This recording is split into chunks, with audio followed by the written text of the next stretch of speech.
Oh, okay, better start. Nope, my archive. Public Works Committee, Wednesday, February 15th, 2023. Scott is here, Steve is here, Michelle is here, Mark, Travis. We have two guests present. I won't name you yet, let you name yourselves. Joel Kezar. I know. I'm just gonna let you name it once you get up here, because then Oh. this thing will pick it up better. Mike is not here, but he is on his way. Summary of discussion from January. Anybody have any questions or disagreements with what's on there? I'm good. Okay. Good. Moving on. Shall we go directly to music in the park then? Sure. Give Mark just a minute. Thank you. Yeah. We're going directly there. There's Mike. We're supposed to Yep. come up there? Timing is perfect. Why don't you come up? Okay. And then you can introduce yourselves and we'll all be good to go. Sure.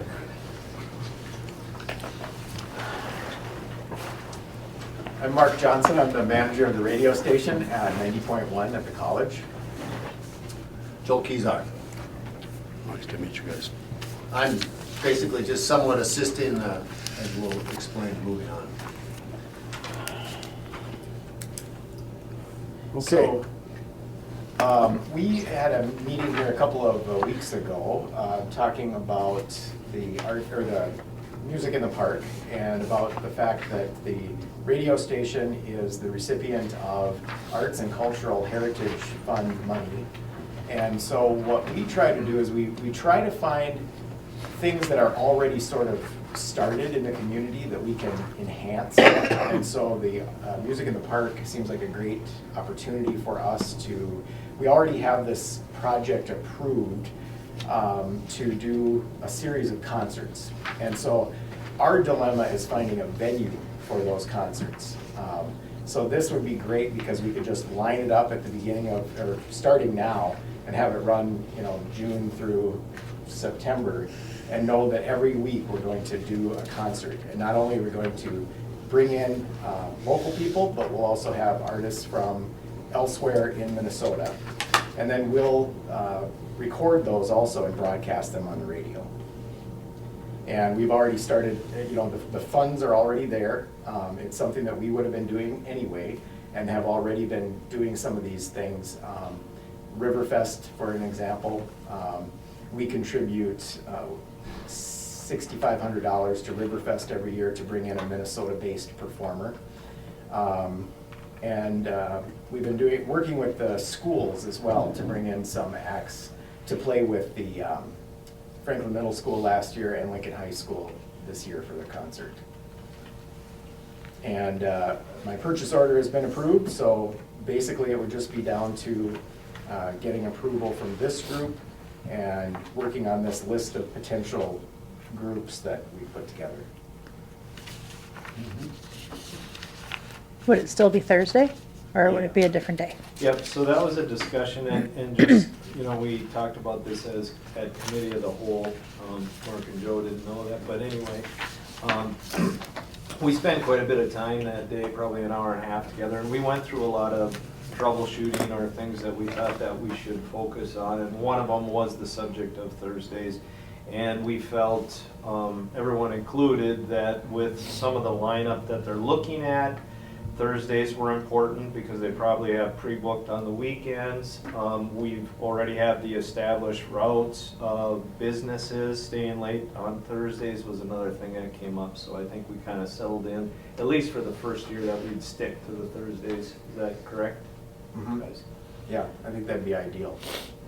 I mean, music in the park on Thursdays, my recollection has been going back several years.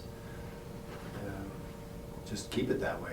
And a lot of people expect that, and we would just, with the college station 90.1, being able to just enhance it somewhat. I know last year was probably the first year I noticed where there was just some weeks no one signed up. It was basically just a volunteer basis all these years. And if, obviously if there's some monies for some of the acts to be there, it would be nice.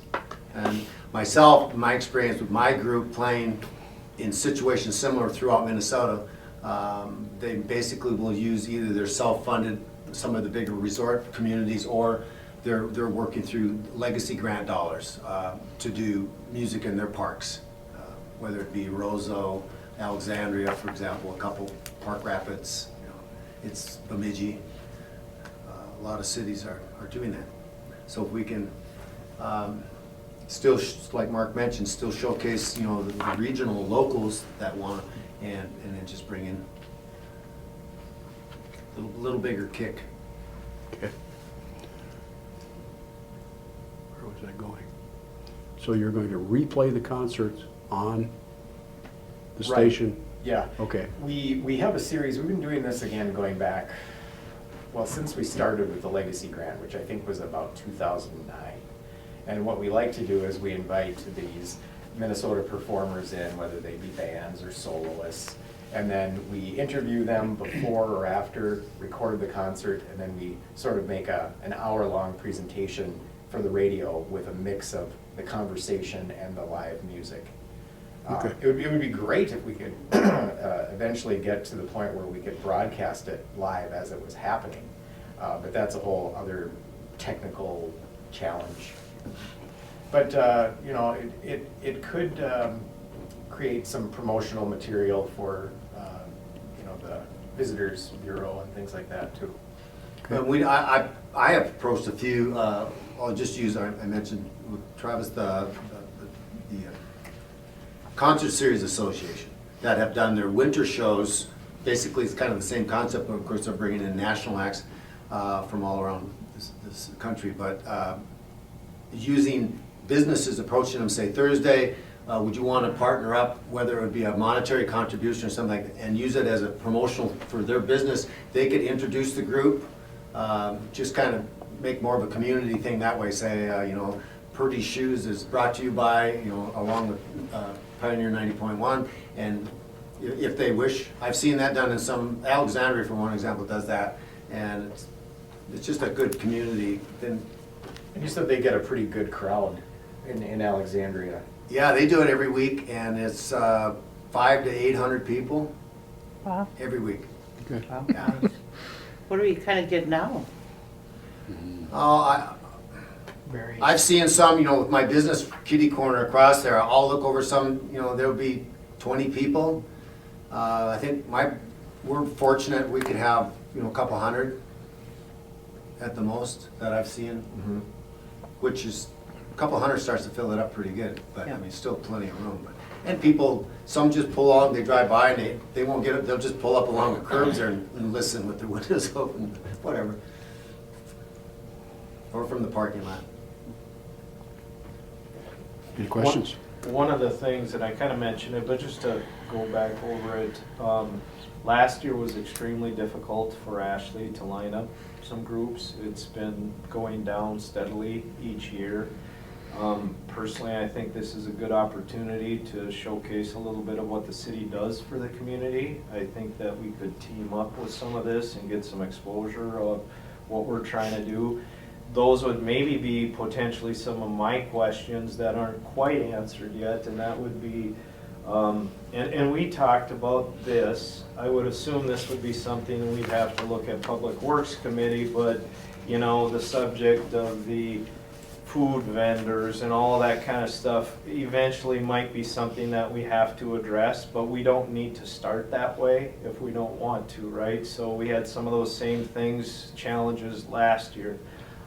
We expect that we probably will have to talk about that, but just, as a decision, I think, because none of this was set as a request through Marker or, what he's representing either, other than the fact that let's team up, let's utilize these grant dollars. So there might still be some discussions to be had.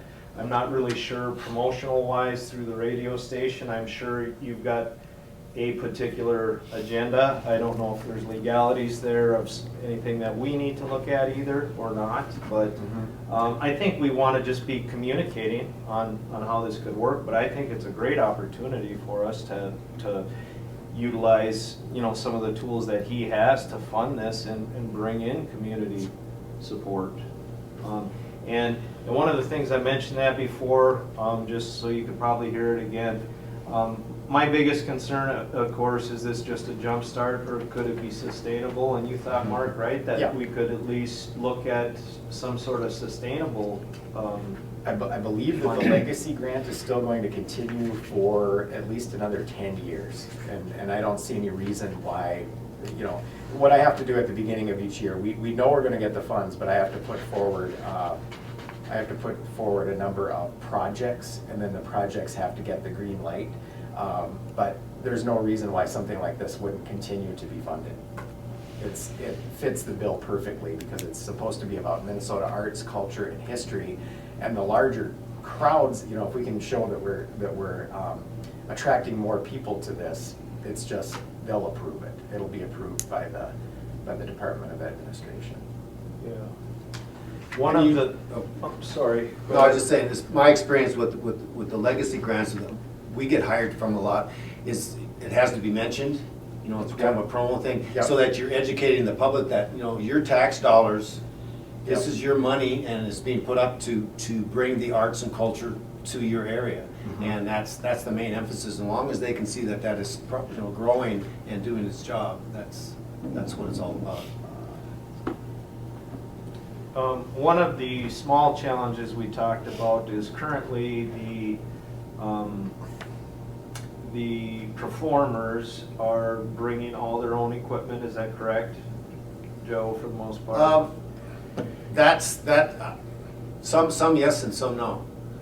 We travel self-contained now, and we won't know until some of these groups reach out, that not all of them always travel self-contained. My guess is the majority will, Yeah. yeah. So that might be something that just, again, could be future conversations with us, whether, you know, certain size groups need a little more than what we have there, right? Because some of the smaller groups are just setting up amps and stuff on the ground. A small elevated platform might be something, but we already discussed that. There might be opportunities to borrow, possibly, to just see how things, but I think we could approach that per week, is that correct? Yeah, I think once we kind of can get a lineup and, you know, see where, and there's possibly some groups with the requirements will be just too much. You said, no, that's very likely. We'll just, My question, Joe, on the gazebo, how many people can you get on that, performers? well, Because, what, you group is 6 people? The wood picks for 6? yeah, The crowd we enough? don't even use it. We stand out front. Okay. Yeah, we don't even use it, because it's, It's kind of a backdrop, it could be a backdrop. yeah. Didn't And you some say will the maybe sound they. is a little interesting? For us, on too? it's that flat roof, and it just, with the microphones, it just gives a really weird sound. So we just stand out in the open, that's much more microphone friendly from that aspect. You know, the old gazebo concept was in the days before amplification, it actually helped, but that's not necessary anymore, so. But I know years back, the community band plays, I know they'll get in there and do a circle, and, you know, like the old days. So it just depends on the artists that come in and what they want to do. Ourselves, you know, even in Roseau, we just don't. And, They have a gazebo there too? yeah, yeah. Yeah, Okay. a lot of them do, and they just don't get used. But some of them use partially, they set a drum kit there, and then the rest stand out, and, you know, with the steps, we talked about, it'd be nice to have something leveled out there, but it's all workable. Questions from anybody? Comment, I've had constituents that have voiced their appreciation for it, and thank you for trying to figure out what you can do to help make it better. You know, I can laugh because the one individual, he says, I go there to listen to music so my wife can shop. There you go. It's a win-win. And I think it'll grow, as you do it, it'll grow. If you got future 10 years, we could have a pretty nice crowd after the 5th or 6th year, we could have 600-800 people in there. I think so too, yeah. Yeah, you always kind of wish to have, that's a problem we appreciate to have, if you want to call it that, yeah. Anything else? Otherwise, all in agreement to move it forward? Absolutely. Okay. While these guys are here, I just have a quick question for one of the requests that Mark had and I just want to see if this would work. Angie mostly directed at you, but the way you would prefer this to, funding-wise, to work is that you could issue us the funding or the check, and then whether, like we put an invoice to them for the cost of the acts, Yeah. right? Yeah. And that we would pay them direct. Does that work just fine? It doesn't put any snags in our Nope. system? Okay. Yeah, that's great. And we already have the purchase order for the city of Thief River Falls approved, so Yeah. it's just a matter of getting the invoices. And then, would we also agree at this point that we would, because since Mark and Joe know a lot of these performers, we're kind of trusting that they would set a lot of it up, but yet we need some input too, right? Especially when it comes to the invoicing and the costs and stuff, but some sort of communication that we would move forward with, whether it's, kind of an outline, we sit down and then I would just, bring it to Public Works. Is that what we do? And we just say, yep, approved. And we try to get that schedule as tight as we could, say by April or something, right, is what we're thinking? Yep. So we would have a pretty good idea of how the summer looks, but, does that sound like something Yeah. that's how we'd want to approach that? And then the last thing is, do I need to prepare any sort of RCA for support of this? Or we can just go with support of Public Works Committee? I think it should be a new agenda item, just as a more of an Just informational. information? Yeah, I think we should put it forth as informational. Okay. This is what we're going Nothing to for do. us to vote on, but It's part of our job, so, good. And it would be a problem, in the past, they've always, is that the city's own little trailer they pull there that is to say who's next week performer? That's Oh, always been the the, marquee thing that's Yeah. out Oh, there. the light and, Yeah. Mhm. I think so. I think it's ours. And then you had talked about the need for like a porta potty or something out there too. Yeah, that was something I think I kind of pushed for. I'd like to see that, because when we're talking about promoting it, families, et cetera, and then even the supporting businesses, you start utilizing their services and you might get some bad comments. Yeah. But one of the questions that I asked Mark is, again, could any of this type of stuff be looked at through that funding? His answer was yes. So I would say I'll get a list from someone that's just gonna come in on Thursdays and put a porta potty down. I think we'd start with just one maybe. And at least get this summer, and contract that out and just have that as part of our, comes right off of the funding that Mark would have, so. I'm good. I'm excited. I Mm-hmm. think it's the best thing that's happened for that Yeah. in a long time. It'll be a good Coordination. project. We should almost tie in that group that's trying to get the potty and stuff out there built. That'll give them some incentive to start Yeah, getting some more money involved and maybe actually get a bathroom built. Especially if we start bringing in more people. That's a yeah, group that's- Roseau Park, I don't know if you're familiar, right on the east side of the river, that park, they, after their floodplain, and they just finished bathrooms this last summer. But the same thing, they didn't, we knew there wasn't anything, and we're going down the riverbank. But they, yeah, so anyway, and like you say, if it's successful, then that would warrant, that'd be cool. yeah. And maybe if you have the group invited to set up a card table there and they have 200 people every Thursday, maybe some of those people that are using Do the some porta donations, potty, yep. Yeah. $5 a. Yeah, and- nice and warm day. eventually- Might help. There you go. I like it. We could pull them in on Tuesday and let them sit a couple days maybe too. Good idea. Yeah, except I like to go listen once in a while, so let's not get too dramatic now. Thank you, gentlemen. Thank you. Appreciate it Thank a you. lot. Thanks for your time. Really do. Okay, we're gonna go back to Mark. sorry I'm late, by the way. Okay. I did message you. Yeah, no. I told them all, we were gonna be late. We're good. Go ahead. All right, so we just, first thing on here, we just added this discussion on process for planning and zoning. Being we have one item coming up, and I thought, especially for Scott, I know we talked, you know, with you and Megan when, you know, about some of that process, but you had a lot of stuff coming at you then, I'm sure, from everybody, so just thought we'd add a quick section on this. So the planning commission is a 9-member board. There's one representative from the city council, that is Steve.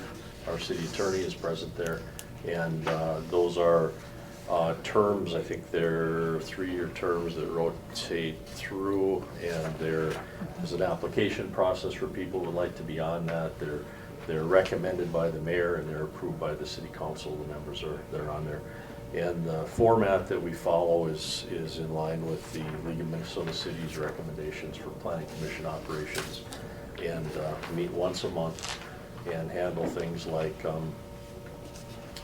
plat review, variances, conditional use permits, ordinance changes related to land use, that type of thing. So a lot of the actions that are heard at the planning commission are applications from people, you know, who want to do things, maybe a variance, that type of thing. Or sometimes they're issues that are driven by the planning commission or the city council, items like an ordinance amendment, which is the one we're going to talk about next. And so the planning commission, if they hold a hearing, public hearing, which would be pretty much any action that comes out of the planning commission is public hearing based. We publish notice in the paper 10 days prior to the meeting. And if it's a site-specific topic, then we send out a notification to everybody within a 350-foot radius of that property. Hold a public hearing, planning commission discusses it, they come up with a recommendation, they provide that recommendation to the city council, and the city council has the ultimate decision, planning commission's recommendation. And so, in a nutshell, that's what they do. And last night, 2 new members joined for the first time, Matt Schaefer and Terry Averill. And so they were approved by the council in January. So last night there was one, we held one public hearing, which was about, so if there's an application that comes forward from somebody, of course, that's processed right away. But if there's, we also have kind of a list, an ongoing list of items that are, you know, things that might be a little bit not as clear as they should be in our code, so then we'll try to clean those up and do an ordinance amendment. And one of the topics that had came up this last year was the buffer strip requirements. So, and that's item number 2 on our list. So the city has a requirement, which is pretty common with communities, for a buffer strip on any commercial or industrial property that borders residential or ag zone properties. And it's a 35-foot area that needs to be left as green space. It's supposed to have either site obscuring fence or vegetation. And the reason that we require it adjacent to ag land is because any land that isn't zoned yet is considered ag land, so it might be residential at some point in time, so then we want to be prepared for that. So the buffer requirement has to be on the commercial or industrial property, but it's to protect the interest of the residents adjacent to it for noise and dust and headlights, things like that. So our buffer strip requirement is, we've had three cases in the last year probably that have been a little bit controversial. And one of them was the American Hotel. That hotel was built when the area behind it was all wooded. The city at that time, there's a buffer strip called out on the site plan, but there was no fence vegetation put in at that time. It was all woods behind it, and apparently that felt that was adequate at the time. Since then, the land next to it has been developed, cleared, homes built there, And so now, those folks have an issue with the hotel not having a fence separated, because they have a lot of traffic, summer months, people standing around outside, stuff like that. So there was a request from a neighbor to look at that, and it was quite a lengthy process. And eventually, through working with our city attorney, we got them to install the site obscuring fence. That went up last summer, and so that one was taken care of. There was another one that came up with the new car wash being built. So that one, there's commercial across the street. Historically, the city hasn't required a buffer strip if there's a street or an alley that creates that same separation.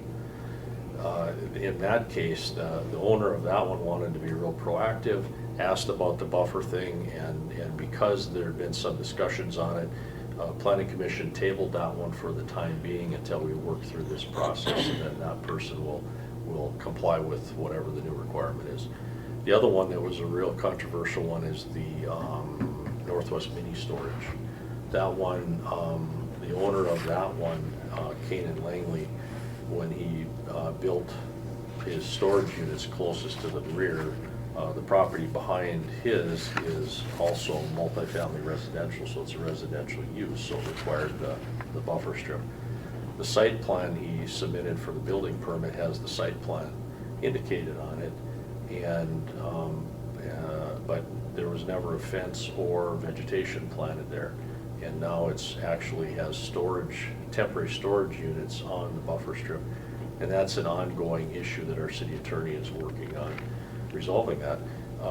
In the last recent months, that owner has also put additional storage units there, temporary storage units, and they're sitting on top of the city's water and sewer mains on a utility easement, which is really a bad idea. So I know Wayne Johnson's had conversations with the attorney on that as well, to get that. That's My kind of a pictures separate- of that as well. Yeah, it's kind of a separate but the same issue. It's, so that one, Wayne's concern is the violation of the easement. The planning commission's is the violation of the buffer strip, part of which is the same piece of property. So those were some of the things that brought up the discussion about, okay, what are we doing wrong? What should we do different about this? So we did a bunch of research with a lot of other communities on what are they doing. And basically, I think every community, we try to look at like communities, similar size, similar issues. And most of them, I think all of them had buffer strip requirements, but they vary a little bit. Some of them might have 30 pages of the specific plants you can use, very, very detailed. Some of them had a width specified, some of them didn't. Some of them talked about parking lots more so than other things. So at the end of the day, the Planning Commission's thoughts were that the buffer strip requirement we have is probably pretty decent, because we talk about vegetation, we talk about site obscuring fences. But the problem that we tend to encounter is that they aren't taken real serious. And we have the discussions with the developer up front, the builder, when they're given a building permit. And at the end, if they don't comply, like in the case with Northwest Storage or the American, you know, the only recourse we really have is we can hold their certificate of occupancy for their building permit project. Sometimes their banks need that certificate of occupancy, but oftentimes they don't ask for them. So we can hold them, but it doesn't always gain us much. So then our only next recourse is legally with our attorney to work through complying with the regulations that they agreed to when they signed the building permit. And so Delray was involved in the American one, that ended well, and he's actively working on the Northwest Mini Storage one. So at the end of the day, what the Planning Commission, after doing, like I said, tremendous amount of research and discussion, the place that they landed on is if a property is commercial or industrial property is adjacent to residential or agriculture, and so they need the buffer strip, the recommendation is to require a conditional use permit for the buffer strip. And so the conditional use permit would what that would do is they would have to apply for that conditional use permit. Planning Commission would hold a public hearing, send notification to the adjacent property owners, so they have some input in what's happening next to them. And then the developer builder would bring in a plan that says, you know, we'd be requiring that they have a plan to go along with that permit application. Planning Commission would review that, then it would come to the city council for approval. And that's what, so that's what we're doing on next Tuesday, is bringing the recommendation from the Planning Commission to the council to consider approving the amendment to the ordinance that spells that process out. So basically, it's in your attachment on, it's the changes are highlighted in red, what changes from the original requirements. So we're just saying that they gotta have a conditional use permit, Planning Commission will review it, City Council will consider it and approve it, and they typically would not be required next to streets or alleys, but we would still have the process handled that way. And we wouldn't issue the building permit until the conditional use permit is approved by the city council. So really, all it's doing is bringing a greater level of intentionality to the process, to the buffer strip. Realistically, there's probably just a small handful of these every year, maybe a couple. It's not gonna be overwhelming. It's not gonna cost the developer very much time. So that's what this RCA that would go forward on Tuesday is a recommendation from the Planning Commission to the council to consider that. I have two questions for you. One, when they would apply for this, is this a one-time fee? Yes. And then two, if this is a one-time fee, legally, does a conditional use permit, if it comes time, say for the city to say, now we're going to revoke that, right? It is at what point in time that the rest of the city has deemed that you aren't gonna get by with that conditional use permit anymore, that you have to comply with the same rules that everyone else has to, right? Does it give the city a quicker leverage to react? Or does it actually safeguard and grandfather someone in that has the conditional use permit? So anybody that has a, any existing situation short of a complaint would be basically grandfathered in. So this would be for new things happening or ones that are currently under review. And once you get a conditional use permit, that's, that runs with the land until that use would change. If that use would change, then that would be an opportunity to reopen that. So, but it's really not changing the requirement very much. It's allowing a little more latitude with the city council and the planning commission. If, let's just say, we said it was 35 feet. Scenario we've talked about a little bit would be Arby's, for example. So Arby's, the property across the street, with the exception of Joe's property, is zoned residential. So if we did not use, and we didn't, the language wasn't clear about a street being a separate. So in that one, if that was a new project, you could conceivably require a buffer strip along the west 35 feet of that property because it's residential across the street. You could require another 35-foot buffer for a portion where there's residential property across the alley and also on the north side. If you built something downtown that had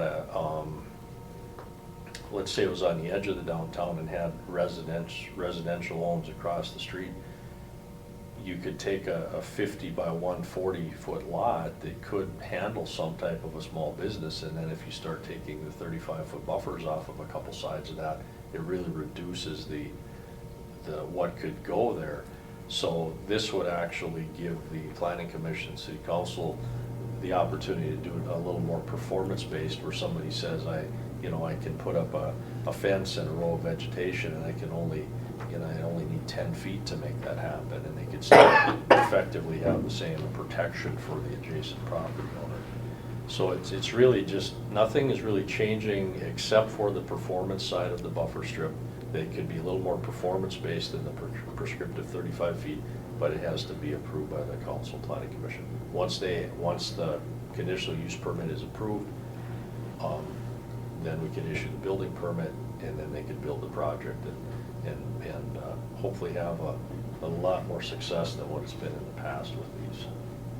But once they do get that conditional use permit, it almost sounds like it becomes more difficult to revoke that. You're still tied to the same maintenance, and it's not, so it really doesn't change much with that. It's just bringing more intentionality to the process. Once the buffer strip is there, the trees or fence, if the fence blew down in the storm and they didn't put it back up, the city still has very little recourse but to work through the city attorney and through legal action to make that, to correct it if they don't correct it on their own. I think that's always going to be the case.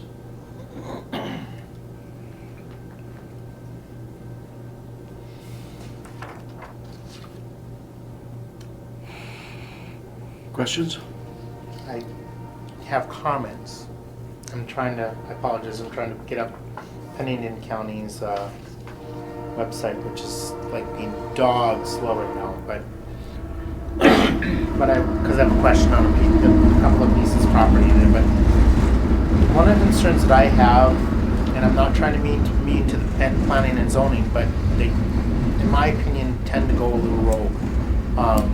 Where I don't like the fact that our city attorney is being assigned tasks by the planning and zoning that have not even been approved by the city council. The reason I'm saying that is we've had a couple incidences where the lawyer has sent a letter out to constituents or businesses or whatever else, and I get a call from a business and saying, "What's this all about? I don't understand this. This doesn't make sense. Why am I getting this?" Well, you know what? You're right. I don't understand this either. I mean, I wasn't even informed that this was going to be a problem, and it went through planning and zoning. And I'll give you an example, that perturbs me. Our lawyer was assigned to write a letter to Ace Hardware because they are not to put things on that sidewalk, and they made a big stink about it, and we had people that are upset about it, and only to come to find out that we don't even have jurisdiction to do anything about this. This is actually a state highway, so shutting up is a state thing. It's like, why is our attorney even involved then? Our attorney should have known that. That really is frustrating. That's not the only case we've had where our attorney is not spot on his rules.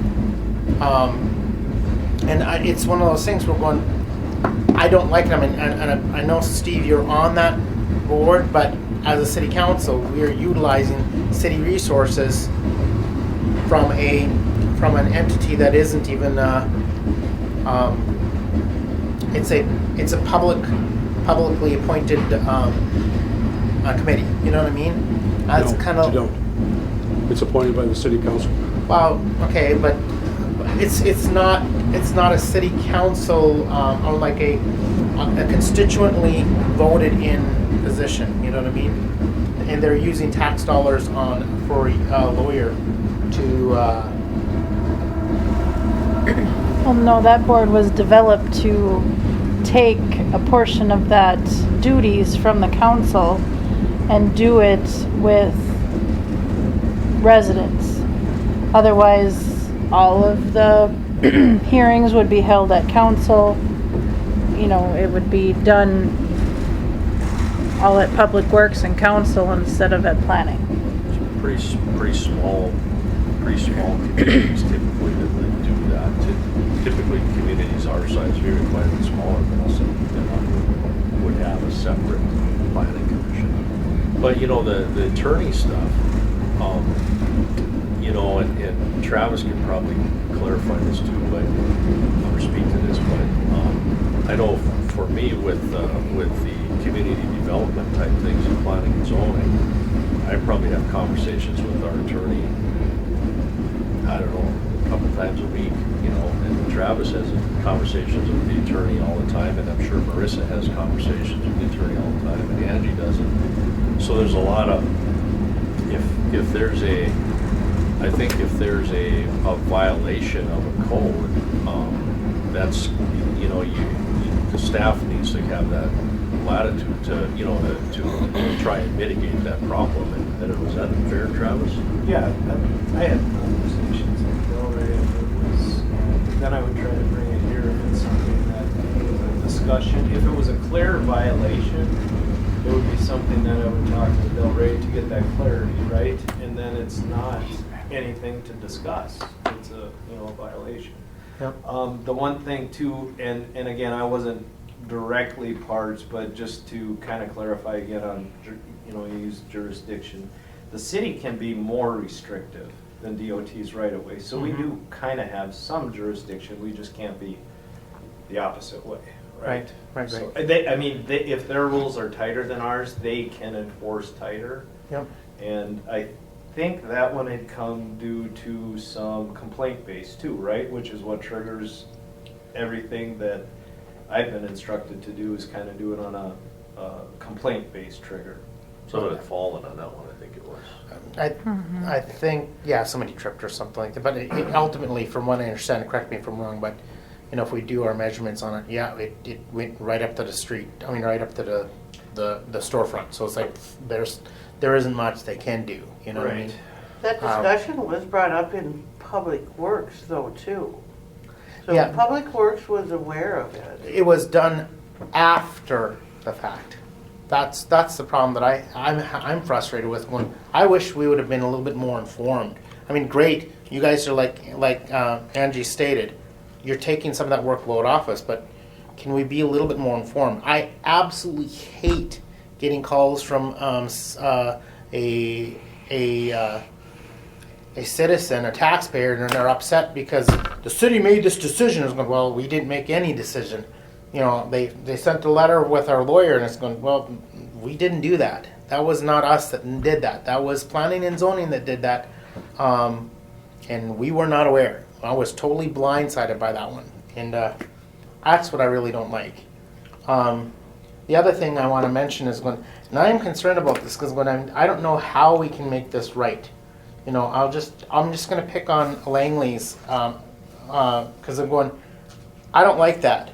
You know, pushing the envelope continually all the time. I get that. But I don't get is they're paying about $14,000 a year in taxes. And we're kind of just nitpicking and dictating every single thing that they can possibly do. And I get it. If you want to talk about, buffer zones and easements and stuff like, sure, that's great. But we are guilty ourselves as a city, and I say that from a personal taxpayer, as a property owner. The city is in violation at my property, and I get that. And it's just like we got to be careful because it's going.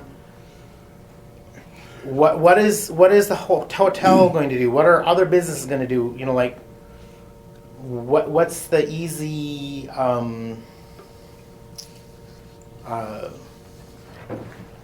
how do we make it easy for businesses that want to do business with us instead of actually saying, yeah, we don't want to do business with Thief River Falls because they're just annoying.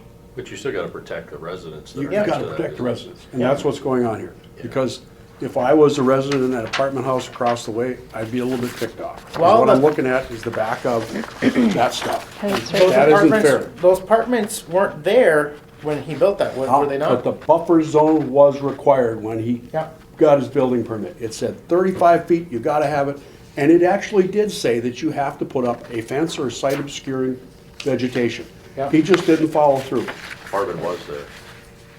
The apartment was there at the. Yeah, I believe it was, when he put in the The newest. storage units, yeah. Yeah. So the other, That's fine. When I get a double ring, it bypasses my which usually means it's an emergency. Oh, and they're calling me again. This might, There's, well, you've seen these before, This right? might be a good time since, Sorry. I was gonna say, so that, actually with that last statement, that was where my questions were, is actually, I almost feel like the conditional use permit allows exceptions, and that, I think, is more difficult than just the enforcement of the strict rules. So getting back to what you're saying, Mike, with the, how do we do business, but if that's laid out black and white when you start, you should know what they are, right?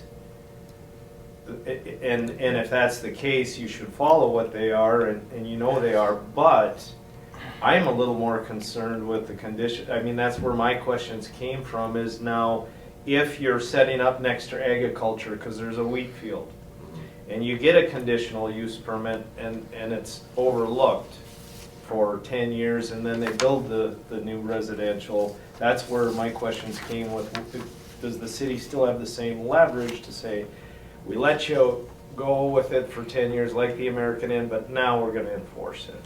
well, Where we can't they- do the occupancy certificate anymore, you know what I mean? Well, that's where I'm almost a little more concerned. What tools are we, Yeah, well, so where it kind of came from, you know, like say, some of the a lot of communities had Those lines are showing. right on defined the sewer footages, lines. the 35 Going feet or right over 25 the feet or top. whatever Yes, their that's what town I had. thought. Yeah, so But he knows. it seemed That's that more last of them page. than not tend That's to that have last the, page. they weren't Oh, as one concerned sewer, about one what the water. footage was, but more about what the Oh. performance was of the buffering, of the showing screening. where the- So the conditional one's use water, permit one's sewer. really wouldn't take It's away showing any of the lines. requirements, but it might be something like, okay, you're in a adjacent to a downtown zoning district, and there isn't enough room on the property to do something and take away 35 feet. So then the council might say, we can live with a 10-foot buffer here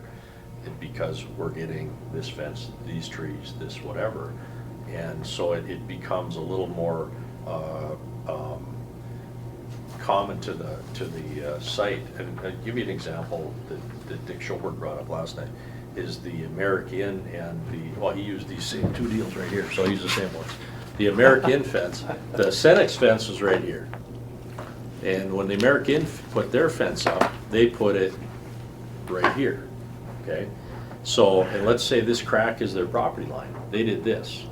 So now, there's some see-through on this diagonal. We don't have anything that says the fence has to line up with this fence.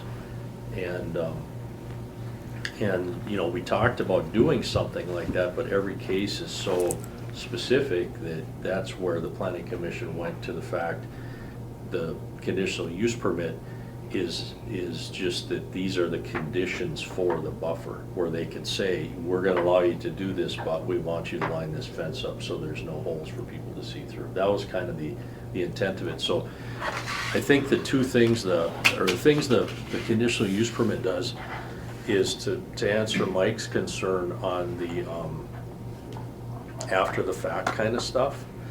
The conditional use permit is just a process to review, it's basically a plan review process with the planning commission and the council, with enough attention drawn to it that it's taken more serious than it has been in the past. And hopefully this process would discuss all those things ahead of time rather than after the fact, because that's really what the intention is here, to get it in front of the council early before it happens, so that you have an opportunity to comment on it and approve their plan.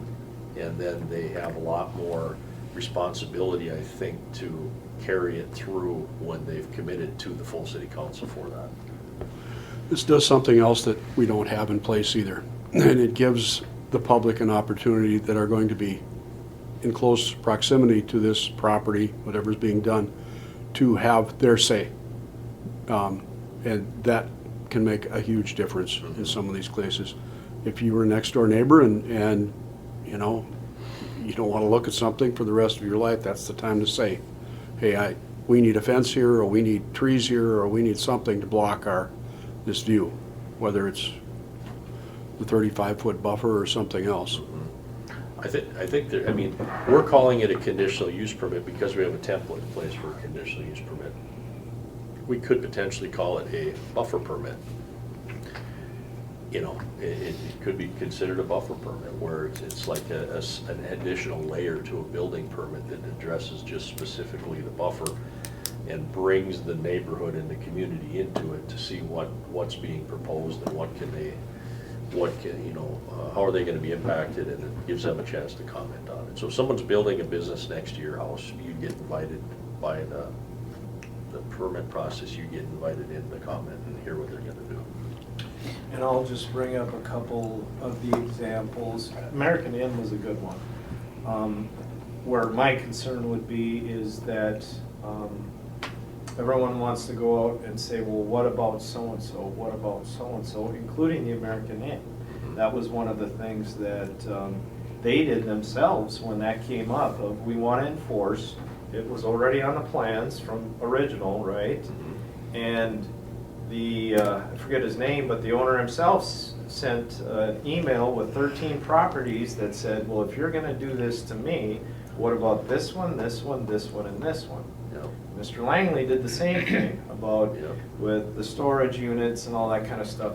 So that's all, I mean, since this is the discussion venue to have it, that's my concern. Are we offering more examples? Is that what we're gonna see? Or is this helping us get less and less of those? That's what I would like to see, is less and less exceptions, right? Right. Because then we're becoming more of a standard. But I just, like, one of the reasons why we aren't getting a senior home outside of the situation that happened with the former property owner of, by Ultra Chiropractic, is because of our buffers. I mean, that one section of property, by the time they chewed it away, if you were to put buffers around there, there was a very small amount of space that could be used for a commercial business. It does impact the property, yes. Yeah, and of course, the smaller the property, the more impact it has. But this was what the planning commission felt was the right process. I'd like to say maybe it could be better labeled a buffer permit as opposed to a conditional use permit. Conditional use permit it doesn't imply that it doesn't imply a workaround, but it's more the opposite. It's more like you can do this, but here's the conditions that go along with it. So it implies, I think, a little more. Conditional use permits generally aren't denied; they're generally approved, but with conditions. So I think that it could be the planning commission saw was okay. It's a conditional use permit for buffer, and here's our conditions after hearing what the neighborhood had to say, that you do this, this, and this. But Travis, like you say, is it going to draw more attention to buffer strips? I mean, that's really what we're trying to do, is draw more attention to intentionality to the upfront piece of it. But could it flesh out some other ones? Yeah, it could. And I think those all have to be dealt with on a case-by-case basis with our attorney, and a lot of those are things that were in place before those requirements. There's grandfathered properties too. I know one of them, it's annoying when people do that, try to find other cases and not just deal with their own situation, but try to find others to drag into it. And it happens a lot, unfortunately. And I got that list from Canaan with a whole bunch of properties that, what about this, what about this? And almost all of them were either prior to the zoning adoption with a street or an alley as the buffer, that type of thing. I don't know if there were any of them that were really legitimate. And but yeah, you're always gonna have that. How about the Dairy Queen? How did that one get by? Streets. What they? With the new Dairy Queen? Yeah. The property next to it is zone commercial as well. There's a house there as a non-conforming use, but it's zone commercial. Really? Yep, yep. If had that been zoned residential, then they would have been subject to the 35-foot Why requirement. wouldn't that be zoned commercial? It was a veterinarian there in the veterinarian. past. Wow. Yep. Yep. And he got in just as planning and zoning got started, and he managed to get himself a commercial zone. Probably shouldn't have been anyway, but And I'll mention too, there's other cases like that too, Mike, when you bring that up. I mean, another one that we talked about, another example would be the Epiphany Church. That one's got houses across the alley and to the north of it. And the alley was considered the buffer, and the ones to the north are C4 downtown fringe. So they're also commercial, even though there's a house there. So Well, there's- they're buying them out too, if I understand. Each home that goes for Yeah, sale, they go, yeah, they buy it. Yeah, yeah. But had that next house to the north been zoned residential, Yeah. then they would have been required to have the buffer strip, the 35 feet. So, And that might be a case, that would have been a perfect example. Let's say that was the case, and they come in and say, you know, it would almost been impossible for them to meet their off-street parking requirement and do those things with 35 feet taken off the north side. They might have been one that said, you know, we'd like to propose an 8-foot-high sight obscuring fence on the property line, and that will block the headlights and tame some of the noise and things like that. And then it would have been a chance where the neighbors would have been invited to comment on it, and it could have been hopefully a peaceful resolution that everyone was the winner. But there is one other battle that we had way back in the day, and that was up on North Main with Mr. Unruh.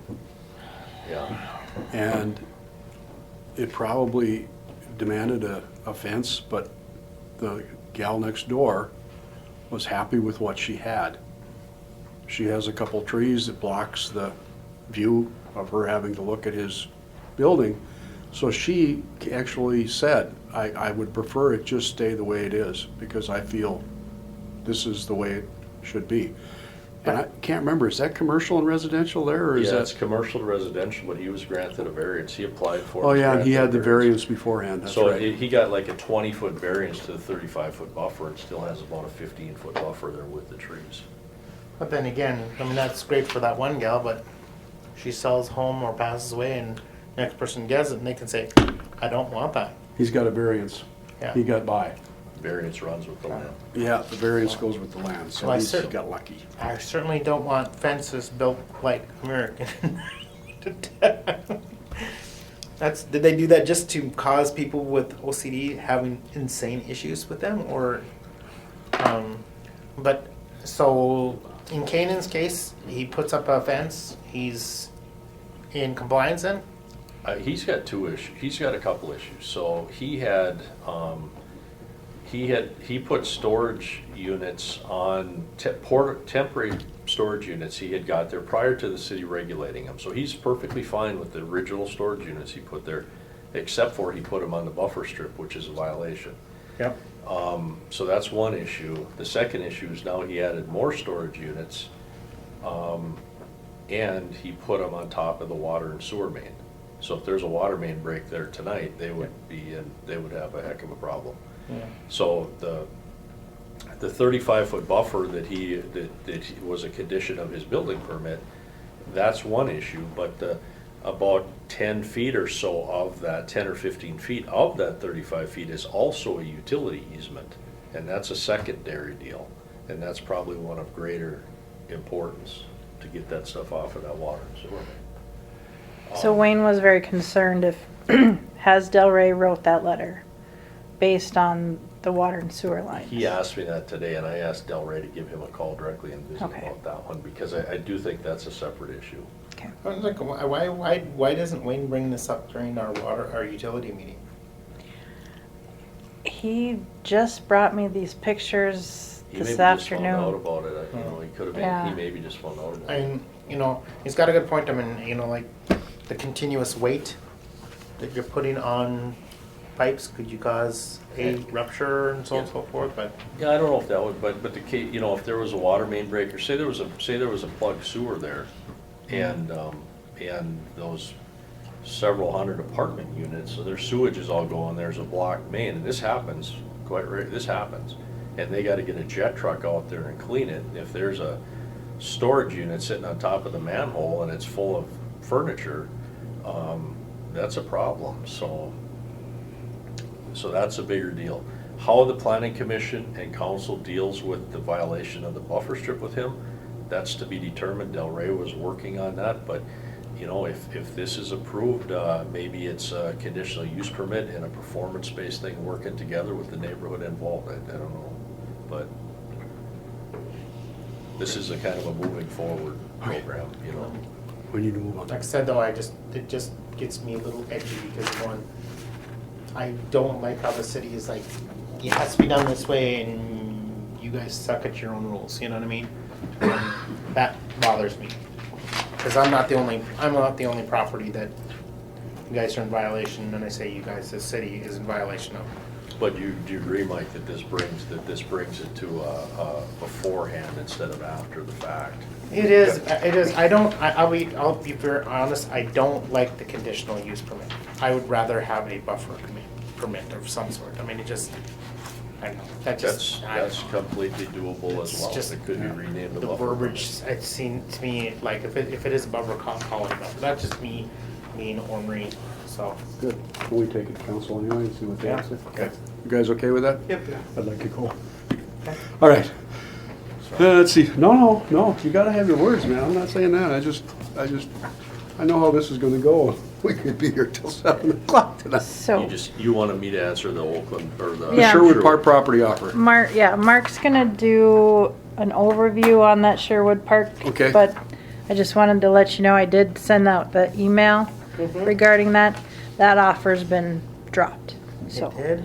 But Mark's still gonna do a review of the history on that property, so, Sure. Okay. cause we were, yeah. Was it dropped because we weren't getting back to him in time, or? Nope, Just- Kermit had found emailed something me else, or and just I maybe told not that. Kermit that we'd be reviewing that offer on Wednesday, you know, and he was gonna let him know, and it wasn't but a few days and he I dropped the would, offer. I mean, just personally say that I wish we would have just empowered you to say, if it's within this much, we empower you to, Well, that's where Mark is gonna give you some history on where this is at, so if you wanna do that going forward, you can. I don't think that was the But- issue, though. It sounds like it was something else. You know, but so you know what I when- mean though? If he was, I know. if he was trigger happy, you couldn't, okay, sign, it's already done.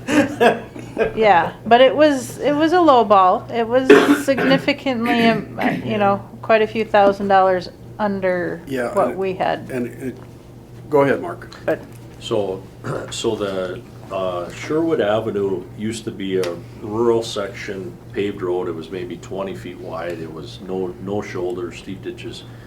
It was that way for many, many years. And in the late 80s, 90, right in that vintage, if I remember right, we had an idea about a bridge on Sherwood Avenue at that time. We had that in the city's long-range plan. We put Sherwood Avenue south of the river on our state aid system. Connection was from Trunk Highway 59. And then we put Sherwood on our system to connect, so Highway 1 to Highway 59. We built Sherwood Avenue south of the river with state aid funds. We built Sherwood Avenue north of the river with state aid funds. We didn't have enough right-of-way for Sherwood Avenue once you were south of Cartway. So there were a couple of lots there in the Rusted's edition. So the city purchased one of those lots that went from Cartway south till the home that's on the river. So it was a pretty lengthy lot. And it was, I'm gonna say, 125 feet or 100 feet, something like that. So we bought that lot for about, it was maybe $13,000 or $16,000, something like that. We used state aid funds to buy it. And then we took what we needed in right-of-way to finish building Sherwood Avenue, because we just didn't have enough right-of-way south of Cartway. Because, so anyway, we did that, we built Sherwood. We thought that there could be some buildable lots there, so we stubbed out water and sewer under that project, so the service lines were there. And then the property next to it was Walt Forney's. And they probably had a total of a couple 100 feet wide, but they had no access to water and sewer.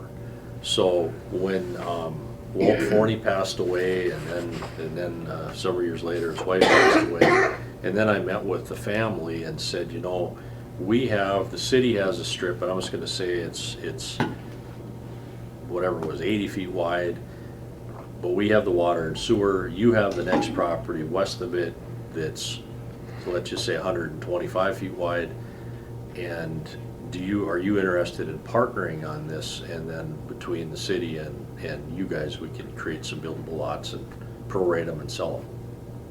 Well, they were kind of interested, but then they ended up selling the whole property right away, and it was bought by Hannah Shirkey, I forget her husband's name, John maybe? John. And they bought that property. So then I talked to them, I said, what do you guys think about this? And they said, yeah, we like that. So what we did is we partnered with Shirkey's, and they kicked in their, I'm gonna say 125 feet about. So we gave them enough room for their driveway off of Cartway and you know, generously.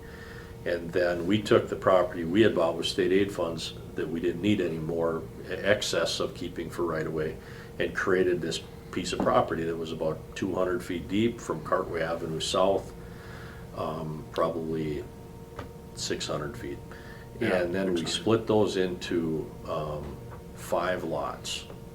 And then I took what we had for area to begin with and what they had for area to begin with, and then whatever that percentage was, applied that to the parcels we kept. So then the city got 2 lots, the 2 north ones, and Shirley's got 3 south ones. The farthest south one is on the south side of the ditch. So that one, I can't remember if they kept that one. Anderson owns that. And then, so then Tom Grealis ended up buying from Shirkey's the 2 other lots, the one with the nice Norway pines on it and the one to the south of it. And then he built the red house for Esther Johnson on the south one. And then he still had the one with the Norway pines on it. And then the city owned the 2 north ones. And then Tom Grealis approached the city and said, I want to build a house that's a little bigger than what will fit on the one with the Norways. I'd like to trade that lot for the city's lot on the corner. And the city council approved that for, because it was, you know, they were probably similar valued lots, but he wanted the corner one. He kept it as a single family home. It could have been a twin home potentially, otherwise on a corner lot.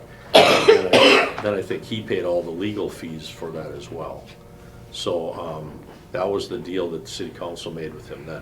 So now the city has the 2 middle lots, the one with the Norway pines and the one on the north side of it, and those are the 2 that are for sale. City has very little money into them, and the water and sewer is stubbed out and ready to go, and they're very nice lots. They're zoned R1. So And they're currently listed for 26.5.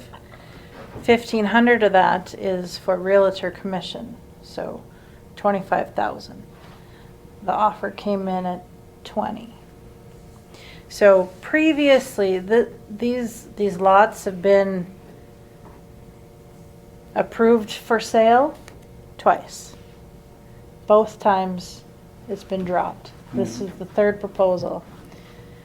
The first time was full price at 26.5, and that was because of COVID, right? It They dropped because it had a, clause in it for Clause in it. COVID, and yeah, well, not for COVID, but with. gave them the opportunity to get out of it. Yep, and then the second proposal was for $1,500 less, so for 25. And then that also, I don't know why it dropped, Yeah.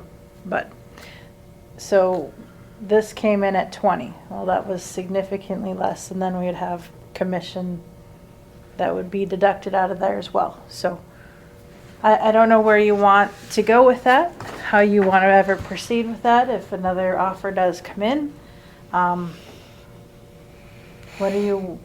What's the least you're willing to take? I don't know. And I don't know if, Our other issue is that Mr. Grealis paid, because we had an agreement with the Shirkies when we did this with the properties. Here's what we're gonna sell them for. They agreed. So they sold that piece of property to Grealis for 25. 25. I think he bought them both for 25 each. Yeah, because that's what we agreed to with the property on the corner, because we thought it was worth more than that, but Right. we felt that we could let him have it for the, Yeah. And I think the city had them listed for a while for 28 or 29 too, or 30. I think they originally listed them Yeah. at 30. and it's just come to pass. I mean, they're buildable lots, there's water and electricity, everything is there. I mean, all you gotta do is put the house on it. It's just, well, the Norway pines have to be kinda cleaned up. You could save quite a few of them. Yeah, but otherwise, it's like, I don't think the price is unreasonable, and again, the only reason I say this is because we have to be careful, because Mr. Grealis has already paid that for one of the lots. Now, if we're gonna say, well, they're worth a lot less, why are they worth a lot less? I mean, you know what I mean? It's not like they are worth anything less. They're still the same lots. And we do really need that to recoup some of our work that we've done out there. The other reason is, we mow those lots every summer, all summer long, because they're ours. We have to take care of them. We maintain them. So the sooner we can get rid of them, the better, but I don't know how far down you dare go. Surprising they haven't sold. They're nice lots. I know, they're beautiful lots. I mean, How big are they? 110 by 200, something like 180, that.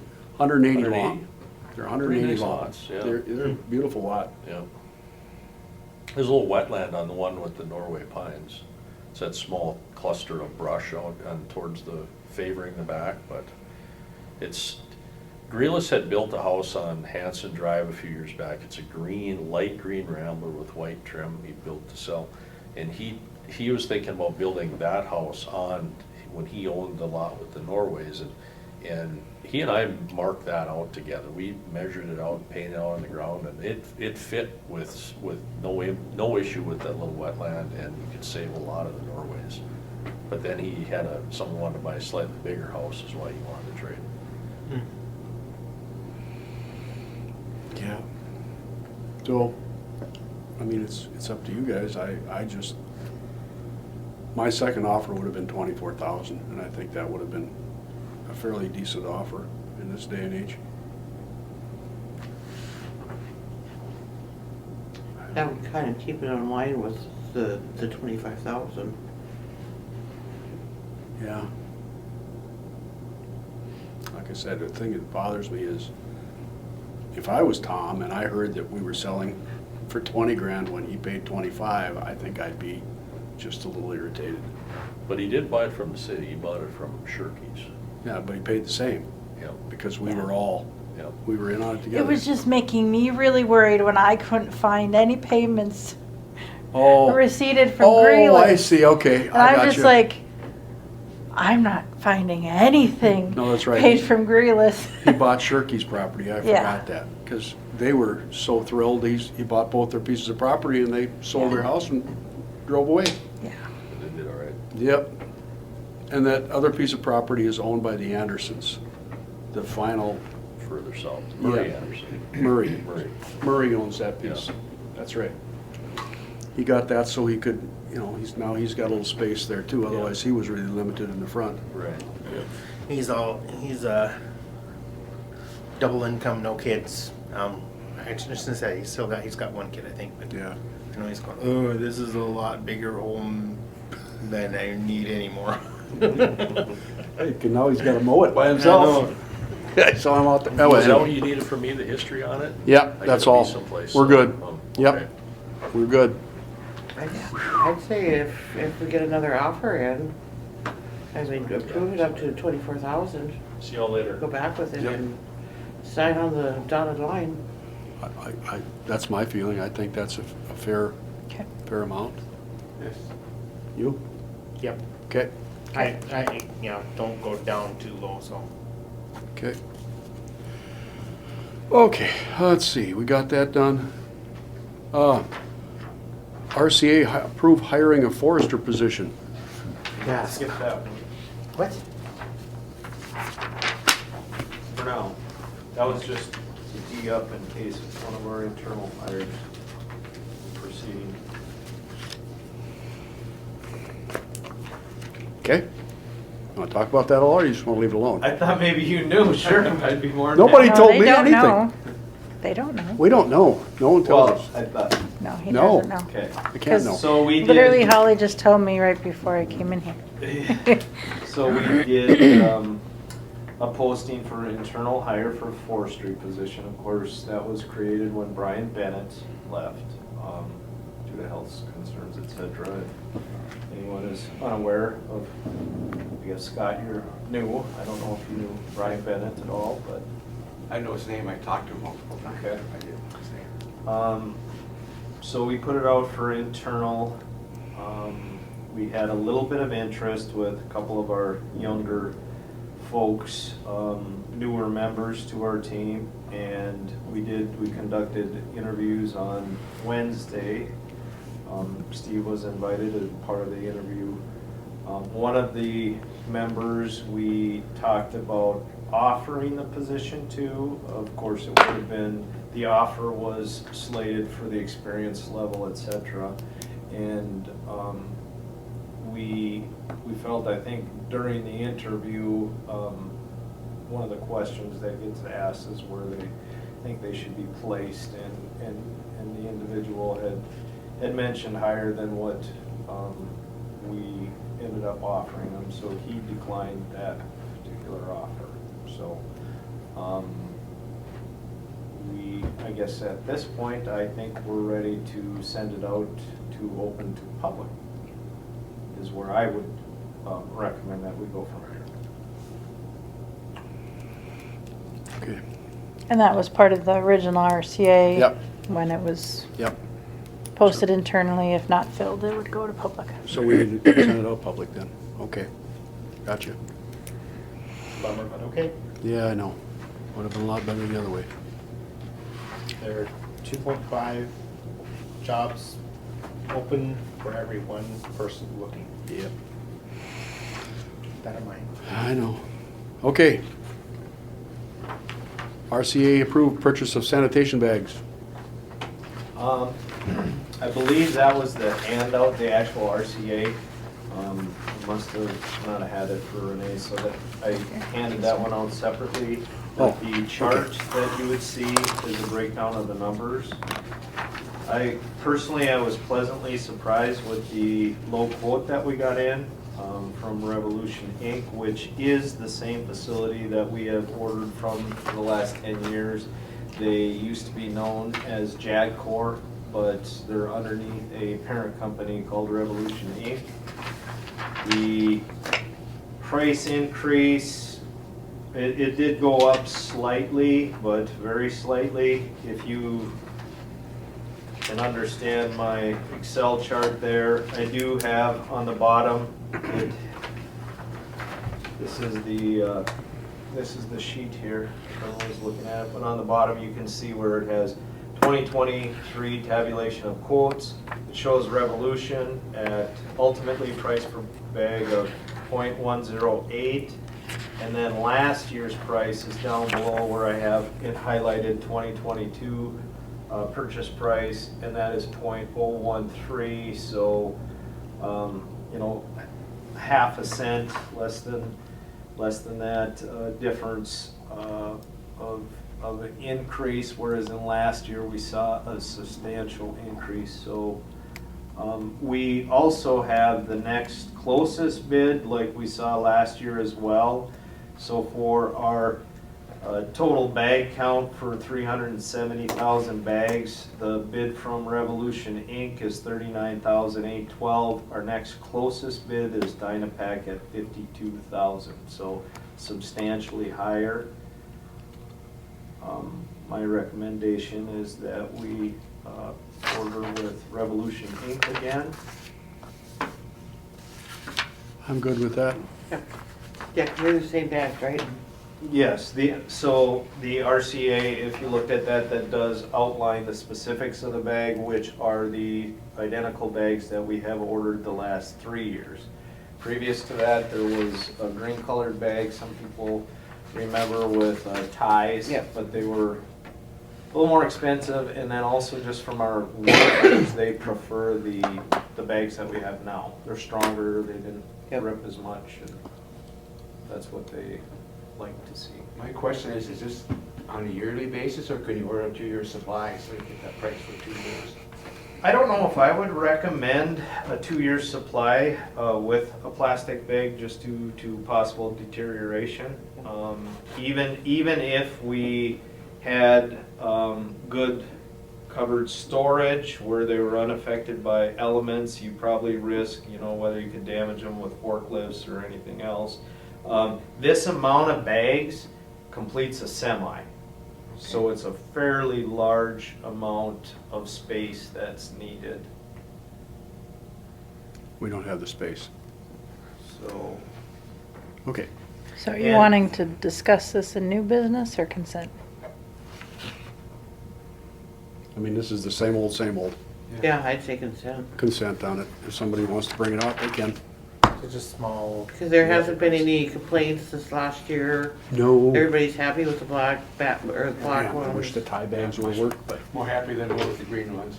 I wasn't. I wish the green ones would have worked better. Yeah. Dang cheap buggers. Anyway, never mind. That's just my gripe. Thought it was a great idea. Didn't turn out to be. I do have a question in regards to sanitary on this thing. Do we know how much we spend on leaf pickup? on leaf pickup, Yep. I could give probably a pretty good estimate. We jump between 4 and 5 weeks a year. We do go with that crew up to 2 trucks, but 1 truck every day, all day for those 4 to 5 weeks. Okay.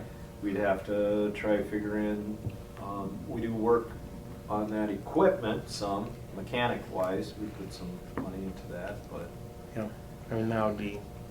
And then the question would be also, are we just talking specifically leaf pickup Leaf and or- not branches? Because Leaf and that's a branches. big portion. Leaf and branches. The only reason I'm asking is going, there are quite a few of us that don't get our leaves picked up, but yet our sanitary costs are all taken into consideration, and somebody else is getting it and going, dude, What do you do with your leaves? I either grind them up or else I bring them myself over to the. Oh, no, but see, that's part of the cost. That's part of the cost. That's You what he's still gotta talking get rid of about. those leaves out of that That's pile. okay. Got it. That's part of the cost. 'Cause Got it. that's what one of But our 90 biggest costs is the tree branches thing. Oh, That's one of our biggest costs. but that's our professional tree removers that decide to Yeah, I know. dump that. Do we want to take any time today on that discussion? No. Okay, next month. Can we talk about it next month?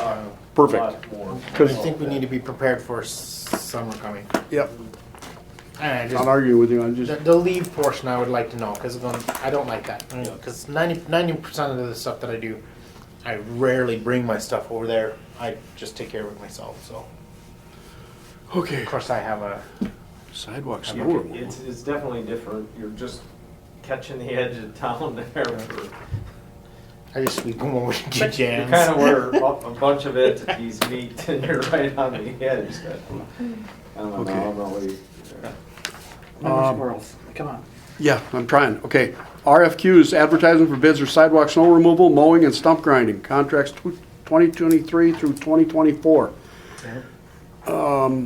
You got low bids on all of this? No, this is just the heads up. They will be going out for placement in the paper coming up here. Okay. So this is just the heads up that we are at the end of those contracts. We'll be putting a notice in the paper for those 3. Really nothing for you to vote on or anything at this point, just more of a heads up than anything. Okay, appreciate that. 2023 Street and Utilities Improvements Public Hearing. That's next Tuesday. That's just a heads up, nothing really new to go through Oh, for yeah. you. Okay. That'll be- Is that at, that's at council at 5:30? Yeah. Yeah.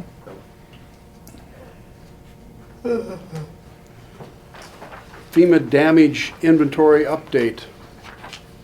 So there's a copy of our first payment from FEMA, which was exciting to see that the system is starting to kick in now. So it's a pretty involved process, and some of the first, so as the heads up to, even certain damage claims, last year we had taken out of our park funds for Harts Park, the removal and replacement of the mulch there. This is one of the items that came through on this payment. The other one was a change order we did for the Oakland Park Trail when we lost some topsoil and seed that had been planted from the year before. So, just kind of a heads up there too. It's nice to start getting some funds back in to recoup some of those Yeah. decisions that we had followed Good. through with last year. Good job. Okay, we must be up to the Sanford thing. Yeah, so there was a separate photo that I handed out.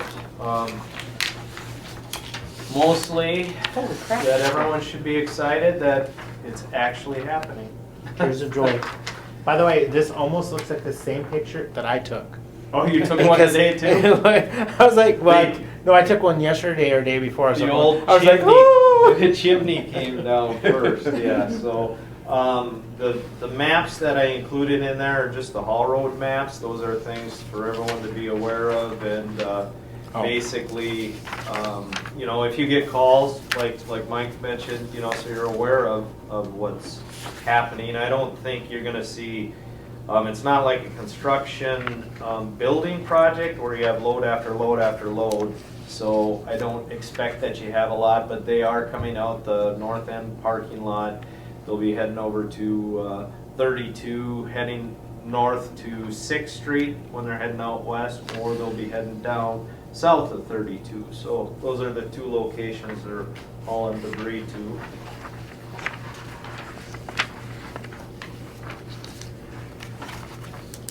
Debris from the Sanford site? Yes. Yeah.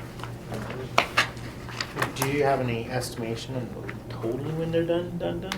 For the demo portion of it, originally, and this outfit, Landwehr does seem very, you know, well put together with their estimates. They were the ones hired originally the first time that when Sanford kind of put a stop on them, but he said 3 to 4 months because we had conversations about that. So they hope to be done with their demo portion before main part of summer.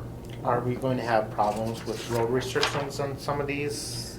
Not with where they're hauling and the Okay. roads. That's part of the routes that are chosen is due to the weight. Yeah, because I wasn't sure. I mean, here you get here, you're going, if there was that last jig, if there was any, because the rest of them are like very heavily used. Well, it's okay. Sorry. Any questions? Good. Exciting. It is. It's a good thing. Finally. Maps for council chambers, $75 each. So, I got some of this information from Joanne, but Mike, it really, it's what I heard came from you, right? Is that you had found a place where, and again, these would be seamless maps, right? There would But be they're no vinyl. seams. They're vinyl, so that's what I need to find out if this thing can handle that thick of material. Oh, You know what I mean? This. It's not Oh, paper. this. Oh, we tore that apart one day, but I think, Michelle, this was one of the things you brought up last month, right? About getting new maps here, so, you know, I don't think, you know, especially if they're nice and thick, I don't think $75 per map is that out of line. That's mostly for the material. Yeah. So that was just, you know, do we want to move forward with that? I think there's a few more particulars that we need to know, you know. Yeah. We need to Um, find out how soon will the liner pictures be ready? The what? The Linar maps and stuff? Oh, 'Cause that could we would- do anything like that? Yep, so I got confirmation from 95 West that he actually wants to use our maps for a presentation he's doing July 1st. So Okay. we should be complete by June, mid-June with ours. He has us on the schedule for right away. How many maps do we have in total here? In fact, he's asked me that question in a minute because I had a thought. Okay. He's going to throw in a couple bonus maps for us just due to our commitment and timing from last year, which should be able to be displayed somewhere. That are bigger picture types of, I think, our boundaries and stuff like that. That's part of what he wanted prepared for his either trade show or presentation there in July. Okay. So, and what was your How many question? maps do you want to have replaced? So I think this is 4 on this one. We do have a set in Public Works, but I don't feel the need to necessarily replace those right now. I do think maybe when it comes to presentations and stuff here for council, it's maybe a little more important. Right now, like for myself, I have access for GIS. You know, all our infrastructure maps we have up and running now for permissions, and really eventually that's those people that have those access, that would be the best way for them to view it, but there's still a place for this, right? These, I think we checked them out after our last committee meeting, and they're 2012, so they're a little bit aged. One of the things though that I guess decision-wise, if we went into action items on them, I would want all of Public Works to agree, what do you want on them, what colors do you want, what do you not want on them, because that's a very personal choice. You know, if you're looking at just utilities, a lot of times just a very either blue and white or black and white map keeps it as plain as possible.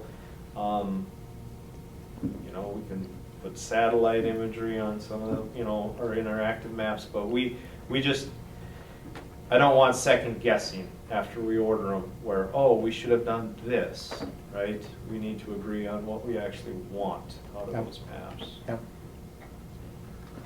And the reason I asked about the Liner one is because from what I understood, they could be full photo vinyl.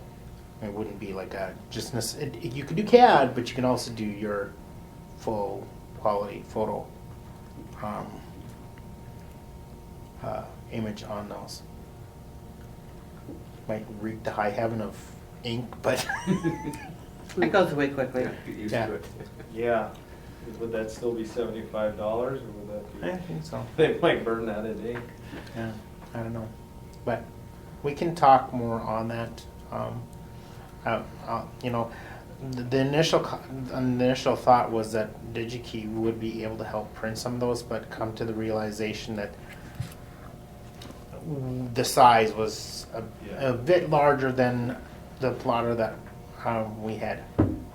Well, So- what's interesting is this has some splices in it as well, but yet they were printed out of a company in Walker in 2012, so we didn't even do them ourselves. The one, I believe, in Public Works, they might have done on our plotter, but that's spliced as well. So I do think if we find something that's a full size, again, even just good material, 75 is not out of line No. at all.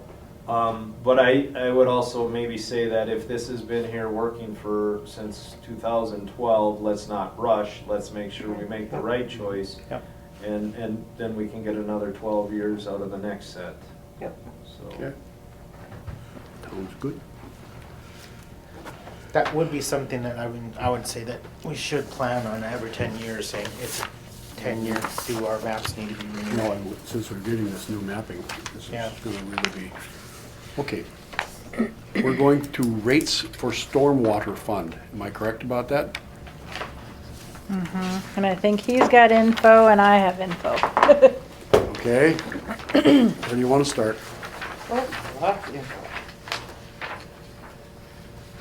mine actually probably supports yours, Angie, so you could Okay. You could just, it looks like you've got kind of a proposal here. I looked at just the proposed, right? Well, so what's in your packet, this sheet was done, and we actually discussed it here last summer. It was in July. We brought this up. We didn't move forward with this. It had, it was discussed on, we might change the formula. Well, we're now in 23.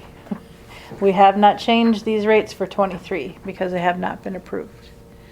I did reach out to Tammy, the one that has worked on our 5-year financial plan with Northland. Told her regarding the project that we're worried about is the Chief Cooley project, the stormwater big in-town project, right? Yep. If we were to go forward with a total cost of 1.7 million, there would be a bond payment associated with that. We could have additional sources of funding to take some of that cost down, which could potentially, we would have to bond for, say, 500 to 750,000. So given, that information to Tammy, she's given us this financial information out to 2030. She's saying, so at the bottom of, right behind her letter, at the bottom, it says residential customer stormwater fee. So plugging in a payment for a bond with, say, 750,000, she sees that fee needing to be at $9.12 in 2030. So in looking at, this goes to 27. In 27, with this rate, it shows we would have residential at $8. In 27, in her view, is $7.14. So we would be on the right track to follow Tammy's, right up with the financial if we continued with this existing schedule or formula. But I know there's discussion on wanting to change the formula itself, but to cover or needing enough money in the stormwater fund to cover another bond, we need at least, the money that's situated in this form here to cover another bond. 'Cause that's my worry with one of those bigger projects, because stormwater has a tendency to not have a whole lot of money in the cash balance reserve. And, each one of these little projects, every once in a while, it's 50 grand here, it's another 50 over here. So, 13th Street. We talked. So I would, I've got a little, maybe different conversation, because what Angie just went through is talking about Chief Cooley, right? Well, you're talking about, or you're having discussion about a $1.5 million project, where my portion of just talking about stormwater is the year-to-year failures on our infrastructure for contractors to dig up a corner and replace a structure and replace pipe. We have very aged storm sewer in the city of Thief River. Very aged. I'm more concerned about that than I am about using funds for brand new projects. Angie, do you remember what the number was in budget that we bumped up last year for storm sewer repairs?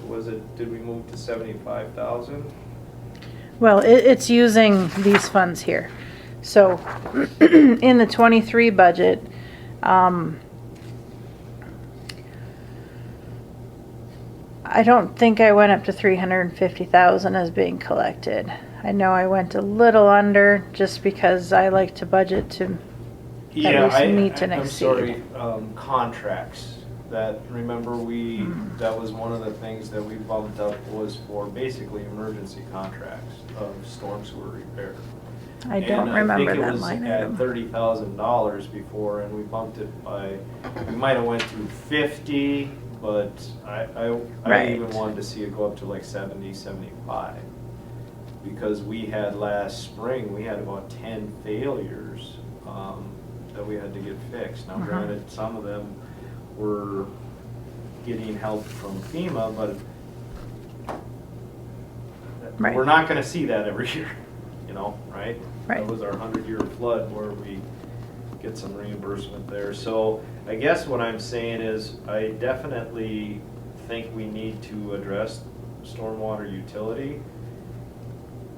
I'm scared what you just outlined is only for the Chief Cooley project, let alone everything else. Well, and it's not that stormwater doesn't have funds, there's, off the top of my head, there's in between 300 and 400,000 in their cash balance reserve. So there is funds to do your maintenance, right? So that would be just And we have additional. budget for maintenance, right? I want to make sure that we don't deplete the cash balance doing another project. That's my worry. So the secondary portion that I handed out is currently a comparison of where we're at to other cities of similar size. Now, the interesting part of what you laid out here, Angie, with your chart from 22 to 27 is an even climb the whole way, whereas and I'm showing that we're grossly under right now, but yet following this within 2 or 3 years, we would be starting to. They would prior go percentage base. Well, you go percentage base on $4 or $3, you're going up a few cents.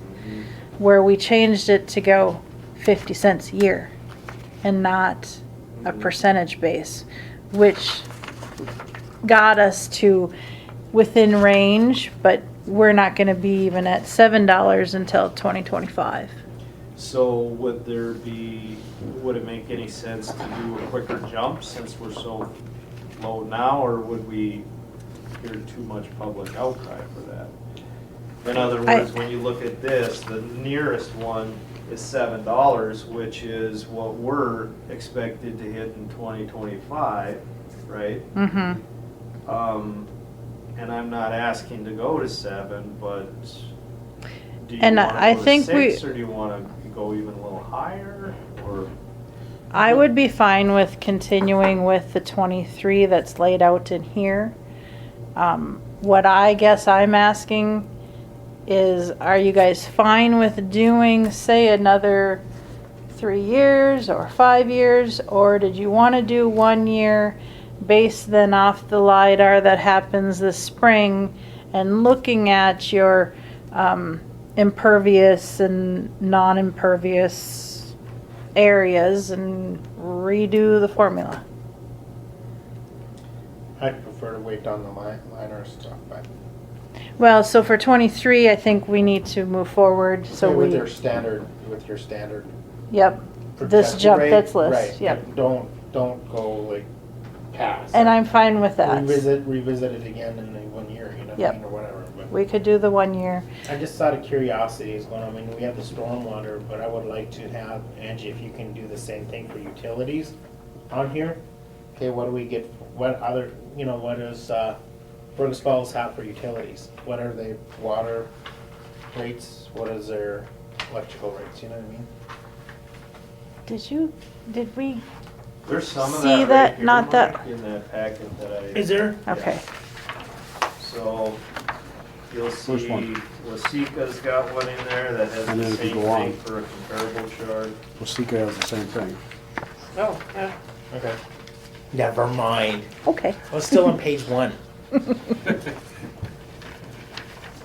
It's a little bit easier pill to swallow if we can compare You know, but if their utility rates are, I'll be honest, because that's one of the things that people have very vocally said to me and going, wow, our utility bill is high here. You know, if our taxes are high here, our utility bill's high here, and they don't like it. It's like, well, yeah, you should pay my water bill, so just be quiet, 'cause Does it help when you tell them that? no. No, I didn't think so. They really don't care about you. They want to know what you're going to do for me. Well, I guess I'll Oh, that's pretty good. Now I can make a comparison. yeah. You know, and specifically, and I kind of agree with what you're saying there, because we get that thrown out a lot. That's why it's actually nice to have these numbers, because I feel half the time I hear, well, this is so high in Thief River. It's the opposite. It's like we're quite low on a lot of stuff, and sometimes these numbers help kind of combat the, you know, it's just rhetoric sometimes. Yeah. You know? So like there's a water survey. We are still relatively low on our water rates compared to that water survey and wastewater, as far as rates are concerned. So Angie, based upon so it's a little harder to, you know, it's easy to go through the single family residential, but underneath the commercial, it's a little more difficult with this chart here. But I ran our numbers, our formula based upon, so when we get into commercial, and you can see like Fergus Falls shows $35 an acre for non-permeable. And you get down into Grand Rapids, $41.98 an acre, which is actually right now current, right? So just 2023, with our new rates, we would be at $36.25. At 2024, we'd be at $38.75. 2025, we'd be $41.25. So I mean, I think that still keeps us quite a bit lower yet with this chart, but I think we need to move. I think we have to have a plan of increased rates. And like I said, I'm perfectly fine with going ahead with the 1 year Okay. and then taking a look at those LiDAR pictures and determining, you know, and looking at those impervious and If we need to change non-impervious. our formulas then to Right, fit otherwise what we we're- do have, We you have a know, plan otherwise. right, Okay. is that, are you? I'm good with Work. that. Yep. You? Okay. One of the questions, and I won't bog this down because it might be food for thought, but one of the questions when we talked about LiDAR last year that Brian Homer had, you know, brought up is changing the formula, but when you look at this comparable, formulas are fairly simple. So yes, we have LiDAR coming, we have that for a lot of reasons, but what are your ideas of what the LiDAR is gonna do for our stormwater utility rates, is my question, because Right. it might get us a little more accurate on the impervious surface, but I don't think that's the complaint right now. So if someone has an idea of what they think how that changes the formula, I'd like to know what their thoughts are. I guess, He's brought up a study, but I don't know where to go with that either, so. I guess that would be one of the questions that we would have, and I'm speaking for myself too. Would I need to pay a stormwater fee? Because I have no stormwater at my home. No, we've talked about that, and I've talked with Mark about that. And the thing with stormwater is it's not specific to each individual property, right? It is, your road itself is shedding water. Granted, again, you're in a weird situation with the county there and being part of the city. But when you look at, say, the Chief's Coulee, you know, if we took the $1.5 million and assigned it to everyone that's just in this district, it just wouldn't make any sense, right? So it's kind of spread out with the decisions of the council, but everyone has to chip in. And this formulas, I guess what I look at is let's be consistent, what is everyone else doing out there? And that's the best we can follow, is say, here's the pattern, and that's why I ask about the formula.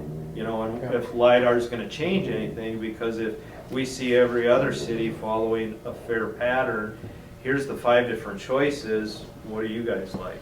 But I'd say we'd stick to that for the most part versus, you know, coming up with something new. Because then we at least have something too when the public asks us. It's a nice answer to give back, right? Is we're following what 70% of the cities in Minnesota do with a 10% reduced rate.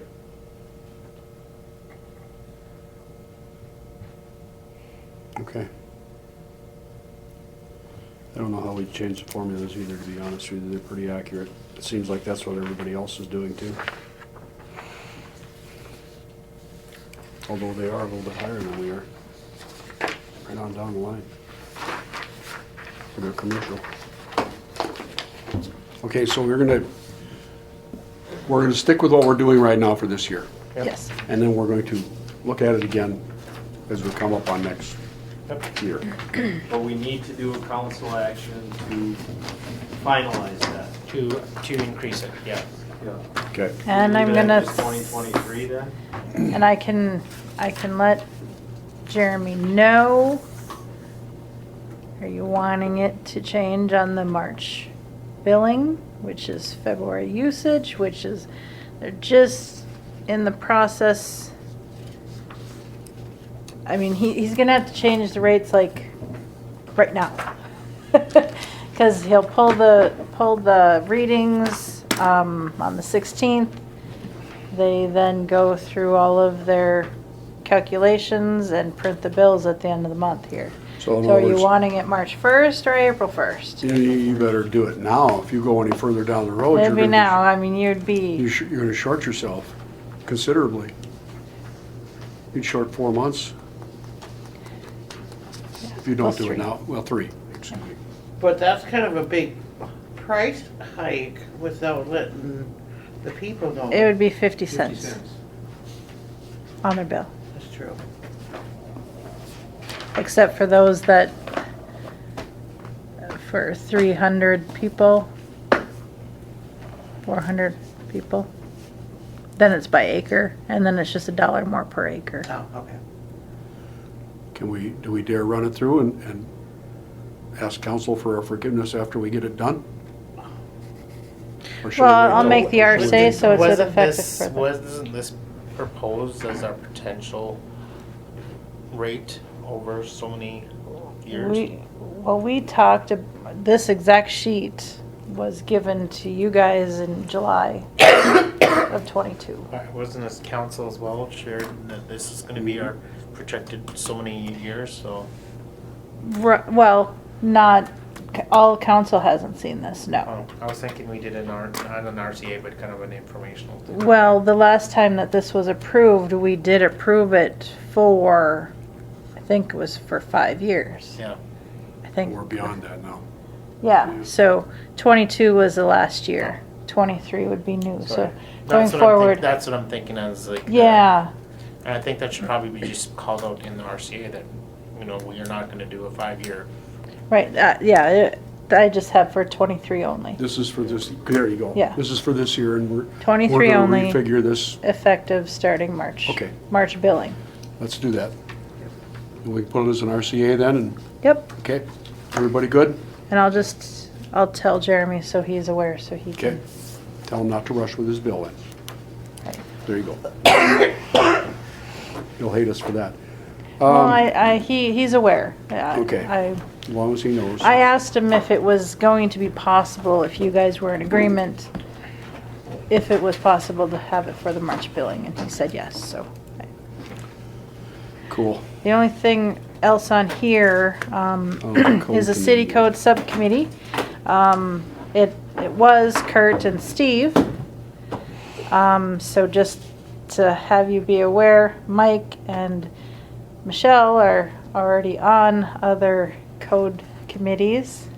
Hi, John Scott. How are you? It's you and me. Well, So- no, Scott and I are on one. No, we're on one. That We are. You can't take everybody We're on- for, We're on Everybody. utilities. That verbiage one, we're in the verbiage one. well, that's what this is. You're, This is, yeah, but this this is for is- Public Works. Which one Yeah, are you on? different part of code. Admin. I can do it with you. You sure? Are you good? Okay. Sure. The utility ones is bad. It's really It's bad. bad. That's got word division all over the place. We might have to reschedule some, because, I mean, that hour before. We might can be a always little- do that. I can always reschedule if you want to do something different. I'm Yeah. fine with that. We changed ours because we're not going to do an hour before Yeah, she utilities had either. copied this to No be way. an 6 hour o'clock and before 6 on o'clock in the utilities, morning, so no 6 way. I AM. don't know, I can Oh, see that yeah. not working either. I'm good. My legs don't work. at Would that your time first anymore. meeting be okay for an hour before Public Works? And then you can discuss when you want to meet after? Because you'll be meeting with Renee. How about if we see how we look in a month? When we're getting close to Public Works and we'll talk to Renee before we get to Public Works. Is that okay with you? Mondays and Tuesdays are better for me. Okay. Tuesdays I have a meeting at 5. Well, not every, well, like if we're And gonna you do guys it. can completely work with Renee Oh, on but when see- it works for you. Cause then she's got the other meetings with the other ones. Yeah? Well, Let's think about it a little bit. Wednesdays. So I'll are just interesting. note, I usually have court on Wednesdays. That's time fun. is to be I'm- determined. open on Fridays. Fridays is no meeting Friday. No We meetings had on that Friday. too, but nobody really pays it. I start booking meetings going, it's Friday, don't do that. Well, we only work every other Friday too. So let's, yeah, let's see how it goes. I'll talk to Renee and see what she wants to do. Is this Friday you off? Are you off this I'm Friday? off this Friday, but I always end up working. Yeah. Because I'm every other Friday too. Yeah. I'm going fishing this Friday because I'm taking the time off. I'm sorry, I'm gone. I need to, but I need to get my tooling budget in I line. gotta get this, I just gotta go. I haven't been for, anyway, I'll talk to Renee, okay? Perfect. Yeah. Because it wasn't gonna be till next month anyway, was it? Correct. So we got time. Yep. We're not desperate here. Okay, what else? You always got something. Yes, you always got other. Okay. On the topic of demolition, a couple people were complaining, asking where are we at on the homes that are, That's where we're at. Yep. Working on step 8 or 9, somewhere along the 12-step process, from what I understand. But the best, condemnation? and I'm not trying to put you down, but the best thing here would probably be to go, Del Rey, where are we? It would be nice So- to have Del Rey give us, it's been a while since he has given us an update. Just an update. because I mean, Okay. you know, that those homes were condemned like over a year ago now, right? Well, that's the process, is they're not officially Oh. condemned. No, They aren't it's 12 condemned. steps to get You them know, there. Yeah, this is the problem, and I know this is the part that nobody understands. It takes 12 steps to get to the condemnation of the house. Yeah. It's ridiculous. You know, it was back in June or July, I think, Drive you when nuts. I brought, kind of in depth on, do we want to strengthen our language to enforce quicker? And it didn't really move forward, right? It just became a discussion point here, but nothing changed on our code for how we wanted to approach those things. Because Del Rey had given us examples of like Red Lake Falls and what they do where you could have law enforcement, you know, enter a building and you could go faster with it. It's probably very similar to what was happening right over here.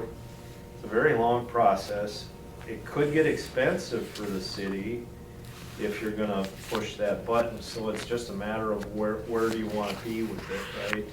I mean, ultimately, what I would like to see is some of these property owners, if there was a better way of connecting them, because some of these places, people are interested in buying them. And if you can connect the right people, so Del Rey had 1 or 2 properties that, you know, they contact him directly and say, is this property for sale? But it's just real strange how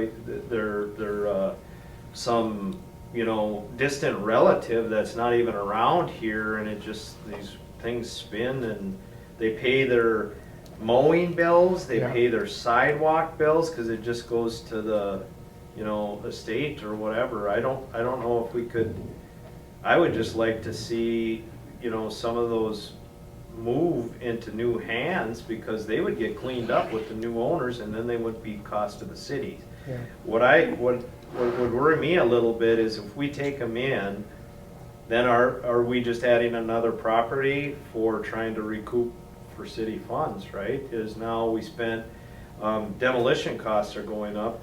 If we're in $25,000 for a demo cost, and, you know, you guys were discussing Sherwood right here, you know, so they're public nuisances, I agree, but where do we stand on wanting to push them to condemnation and take ownership?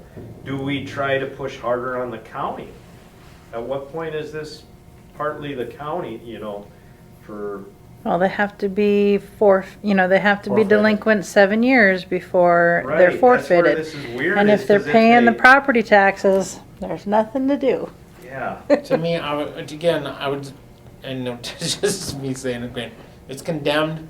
You put up a thing in the paper to say, you know, it's open for bids to, I don't care if it's $1. We don't care. As long as in the fine print to say you have to have a new home built within so long. You have to have the home tore down, whatever else. Okay, guess what?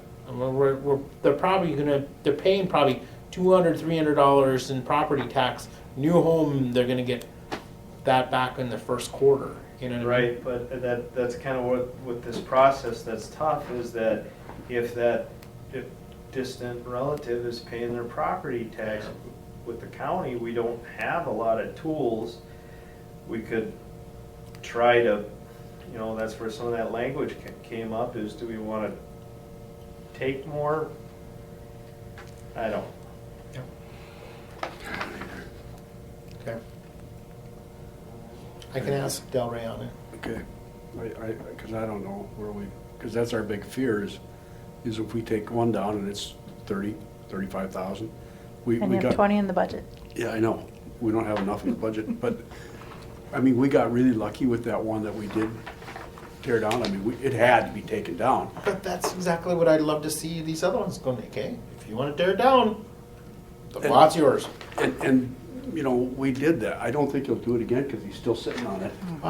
Yeah, I mean, I'm just saying, another person can do it, you know what I mean? Yeah, no, I know, it's just like, why is he, it's such a beautiful lot. I just don't And understand. then I guess I would look, like if, depending on where the lot is, you could also inquire about the possibility of doing a training or test run for the fire department to say, Nope. Nope. They nope. can't do that anymore. It's a Can't no-no. do? I tried Okay. it with public safety and they Yeah, gave me can't do the that X-ray. anymore. They I looked can't at that even- last year for that one. Yeah. And just brings up that other topic, if we're looking at those buildings, to me, as long as they're secured, they're not as bad as, because a lot of them are paying for mowing, but what about junkyards again? They don't see, you know what I mean, is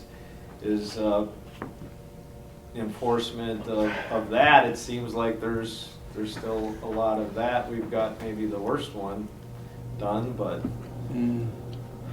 It's debatable too. It depends on where you live. so you turn to April and you say, let them know that we're looking out for it. We're out for you next. yeah. I'm sorry, I'm just kidding. I don't think you are. What else you got? State Avenue.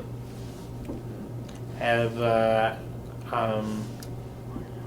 Corey and those guys have they So it's Corey and Langley's right now, because you mainly saw is it the, Abby? I'm trying to think, or Anna. Anna.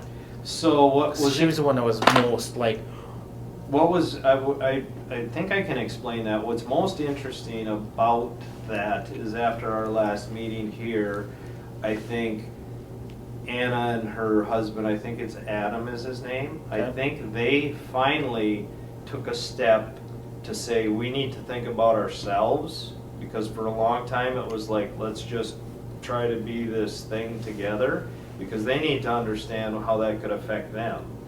And So she had contacted me, we had a lengthy conversation, but I encouraged her, I said, well, talk to Delray, because after it was pretty clear what we talked about here, that is it really anything to pursue? Right now, they'd be in, to me, they're in the driver's seat to push this, just like if you want to develop the cul-de-sac.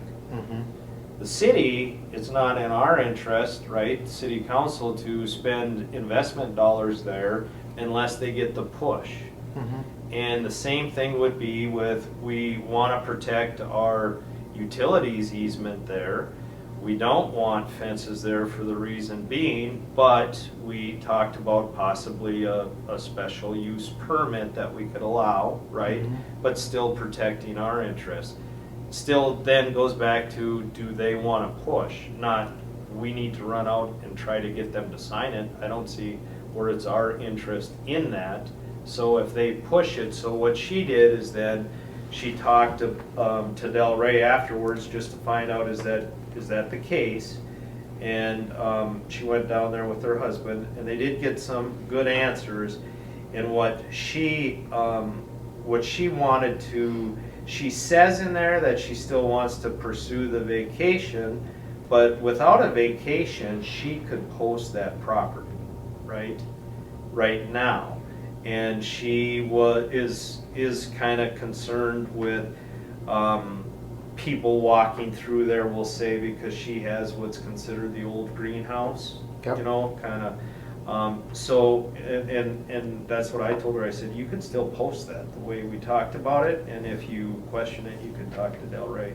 But to me, Langley's are not going to pursue. I don't see where they would chase that right now, because the danger is if that thing goes through as is without a cul-de-sac, Corey and Anna could cut them off. I brought that up here a couple times with Delray, saying, hey, could they turn this around in the city, meaning the Langleys, and say, now you have to give me access through state. I'm still concerned about that. And that's one of the things of going, okay, if they aren't going to make, and if they're just going to drag their feet, Anna could turn around and say, sell the property, sell it to somebody else, and say, no, you know, no. You can't come through here. Exactly. Or say if they push for development, right, to get the cul-de-sac done, Corey, and he was here, I think he was one of the ones that just said, I don't care what you guys do, I'm good either way, right? Yeah. That's what he said. But he has been vocal about he doesn't want to invest into the cul-de-sac. Yeah. So he could be one that says, nope, I'm out of here, Yeah. right? And so, I mean, I think as it sits right now, nothing's changed, and it's maybe fine to see where it gets pushed next. But, So- you know, other than the fact that now we can let them post those properties, those people that have those ownerships, like Anna, so. The only other thing I'd say is that, and again, this would just be a learning lesson for us, is going, okay, I know one of the comments that was made is going, okay, well, we need to put some type of storm sewer or something like that in there. We got to get it. It's going- Drainage, yep. It's going, well, why didn't we do that when we had the road torn up and got it done?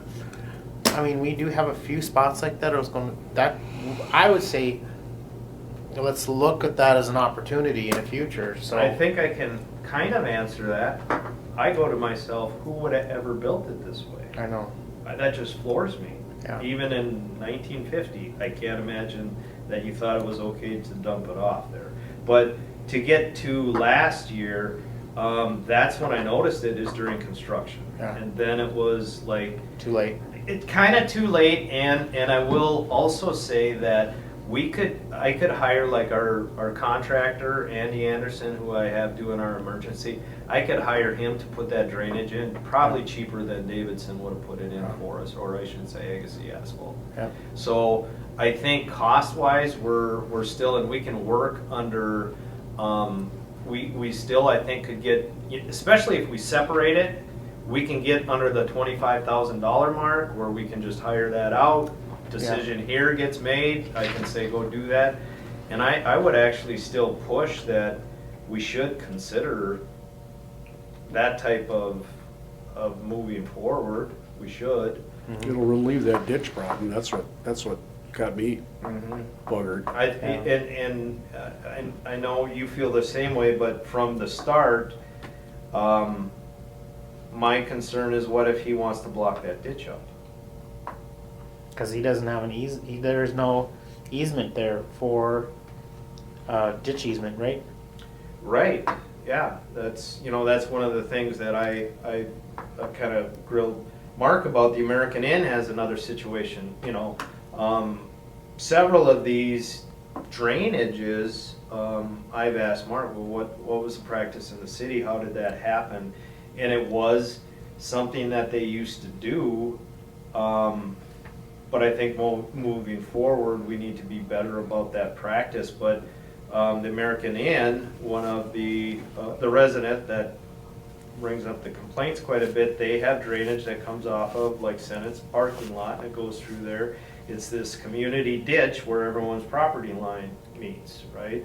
So it's just one of those things that storm water, to me, is like litter. And not everyone wants water, and it's just like throwing your can out on their garbage if you're dumping your water on their place. But in that situation, there's nothing really that we can do other than we as the city don't want to be the person throwing the pop can out, right? And if we grab our own water, at least that becomes between residents. Yep. Well, like I say, it's just left open-ended, and it could grow into a bigger issue, and that might be scary too. Well, I'm thinking it's gonna end up being between them, and we don't. Yeah, But we step what can back. we do then? Yeah. I mean, if they're gonna, I kind of was worried about this when it started, because I thought if somebody decides that they don't want it and somebody else does, now what are you gonna do? But anyway, if we do see something like that again, I would say, I mean, yeah, I know Davidson or asphalt company. I mean, we should probably look at that in the future if we do see something like that, just to catch it and try and. Yeah, I Let's fix actually it. think we should look at possibly putting the structure in there. Just even I think we possibly should. This year, but I would caution you right now, maybe we put it in, but our development is very close to just picking up drainage. In other words, if we get too big in our footprint, then we will get asked to give that access, right? Which will affect those other Yeah. residents. Yeah. And I personally don't think that access should go in until it's a cul-de-sac. Yeah. It goes back to our trucks going around there, snow plowing, and sanitation. So I think we could put a pickup drain in there, but it's just very localized to where that spot is, Yep. in my opinion. So we hold for now. That's Besides, Angie where I says we thought don't we have were any gonna go. money left in our storm budget. Okay, who's next? Any others? Come on, you're not, You want to say anything about this? well, I was gonna just briefly mention this. We had our advanced defibber meeting today, and as was pointed out by Michelle, I've been lax on telling you guys what's going on. Did they each get one then? Thank you, that's very good. If you notice, they are doing an advertising campaign. They're running quite an advertising campaign. They got a grant to do this, so the money's not coming out of Thief River's pocket. They're getting some really good hits, especially, and I hate to say this, but from the Chicago area. It was one of the places that they decided to point at. They're gonna try and find out what the cost is now after they've done a few of these and see what it's worth. But they're also doing Fargo in the cities. They're pointing at both things, how we live here. Hey, we provide a safe community, and our jobs market. Hey, like you said, it's Yeah. 2 point whatever. 2.5. And they're getting a lot of interest from a lot of different areas, more than I thought we were gonna ever get. We'll see when they start coming out with the demographics, but I will say right now, most of the interest is coming from 18 to 24-year-olds who are looking to move. Nice. And that's what we're really after, is that age group. If we can get some of them here, they'll stay. I hope. That's the first thing I was gonna talk about. Got a question? Well, it's nice that she's running these ads, but I kind of like to see the ads that she's running. We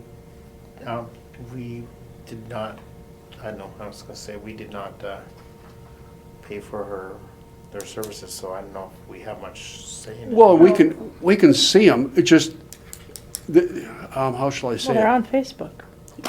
Yeah, they're literally out there on Facebook. You can look at It's them.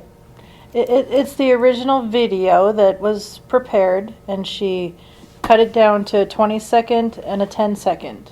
Yeah, And the one that's getting, so she's also showing completed views. So the 10-second one is being completed watched by about 80%, right? yeah, across the board. Do we have those on like a YouTube at all? I can't remember, see, I've never gone to look for them. I guess my request would be, to your point, can Angie get the links and send them to council so we can see them? Yep. Could you do that? At least I that way can't we send kinda them to got an idea council, what's but- going on. No.